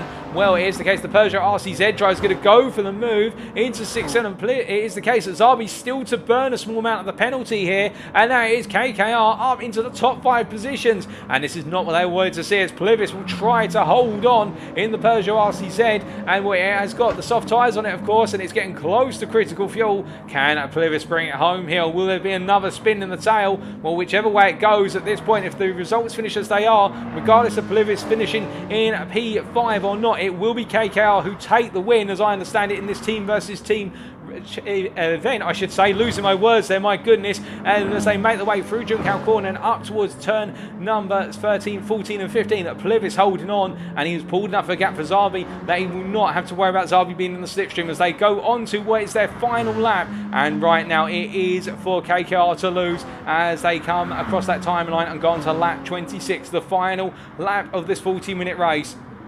Now, further down the order, I can tell you that all of our drivers will make it onto one more lap, as peeling into the pits there, I believe. Well, no, not peeling into the pits. That was just a little bit of an oddity on the camera there. I thought we were going to see Triple X16 peel into the pits, but he didn't need to. That's most certain. We do look a little bit further up the road, and it is the case that we can see that Nepali here continuing to chase after. Well, he's already found his way past Malanke, in fact, and as he makes his way down the Reproposta straight here, it is the case Malanke breaking away from Triple 16 and also Mazaros. And well, as that timer comes on down right now, the 40 minutes are up. We are on that final lap, and our drivers are going to finish proceedings now as they come through. And Agile Speed has found his way past Mario. They have traded places, and Agile Speed has made the different strategy compared to everybody else work. But meanwhile, right at the front, as he makes his way through Juncal, it is the case that he took pole in race number 1, and he went on to win it in style. He took pole once again here at Interlagos, and as he makes his way through the final 3 corners, it's the little Peugeot that could in the capable hands of KKR Derek, because as he crosses the line, he will take the win in race number 2 of this team versus team series versus KSZR. And it is the case that Agile Speed here comes home P2 in the end, behind on the completely offset strategy of brilliant drive, and Mario P3 cementing a podium for KKR, a triple podium. It will then be Podmo who comes home in P4 when all is said and done here, and I think very happy at what he's achieved as he comes to that timeline, and Plivis behind P5, all top 5 places to KKR, and it is KSZR Zabi P6 in the end, ahead of Hewlip and Sapient, his 2 teammates. Nepali will come home for KSZR in P9, and then we have Malanke P10 for KKR, and it will be KSZR Triple X16 P11, and then KSZR D Mazaris P12. Well, congratulations to all of our drivers, but a special congratulations to our race winner once again, KKR Derek from the Czech Republic.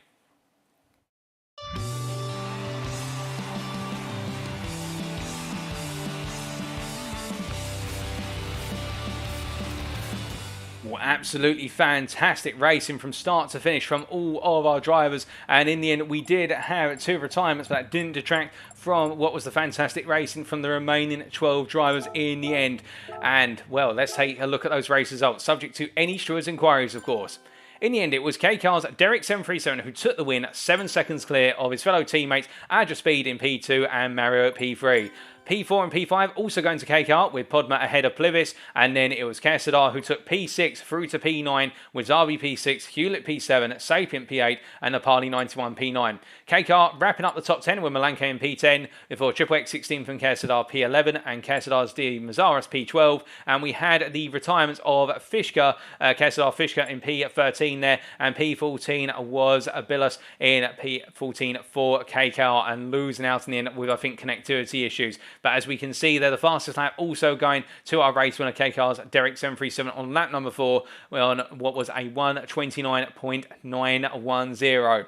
And with that, ladies and gentlemen, that does mean, as I understand it, based on the rules, that it will be that KKR have taken the win in this team versus team series event tonight, given the fact that they took the podium and also P4 in race number 1 at Sardinia, and they have taken all 5 positions in race number 2 here at Interlagos. But my goodness, absolutely fantastic racing through and through. And with that, all I can say is, thank you very much for watching. And if you did enjoy this event and you want to know more about KSZR or KKR in terms of the two teams, then why not check out their official pages. Starting off with KSZR there, you can see the URL for their official Facebook page, alternatively their team Twitter. And also we have got the links there for the official website for team KKR and also the KKR team Facebook page. But with that, ladies and gentlemen, that does bring to a close the KSZR versus KKR team versus team event on Gran Turismo Sport for February 2022.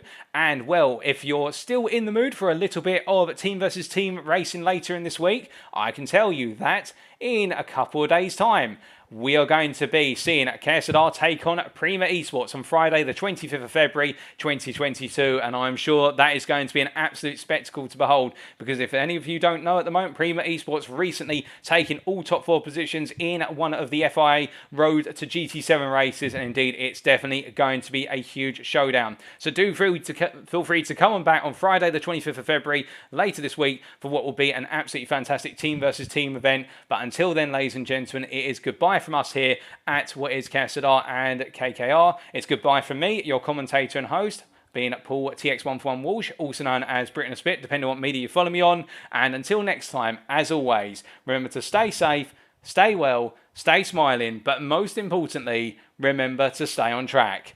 Good night.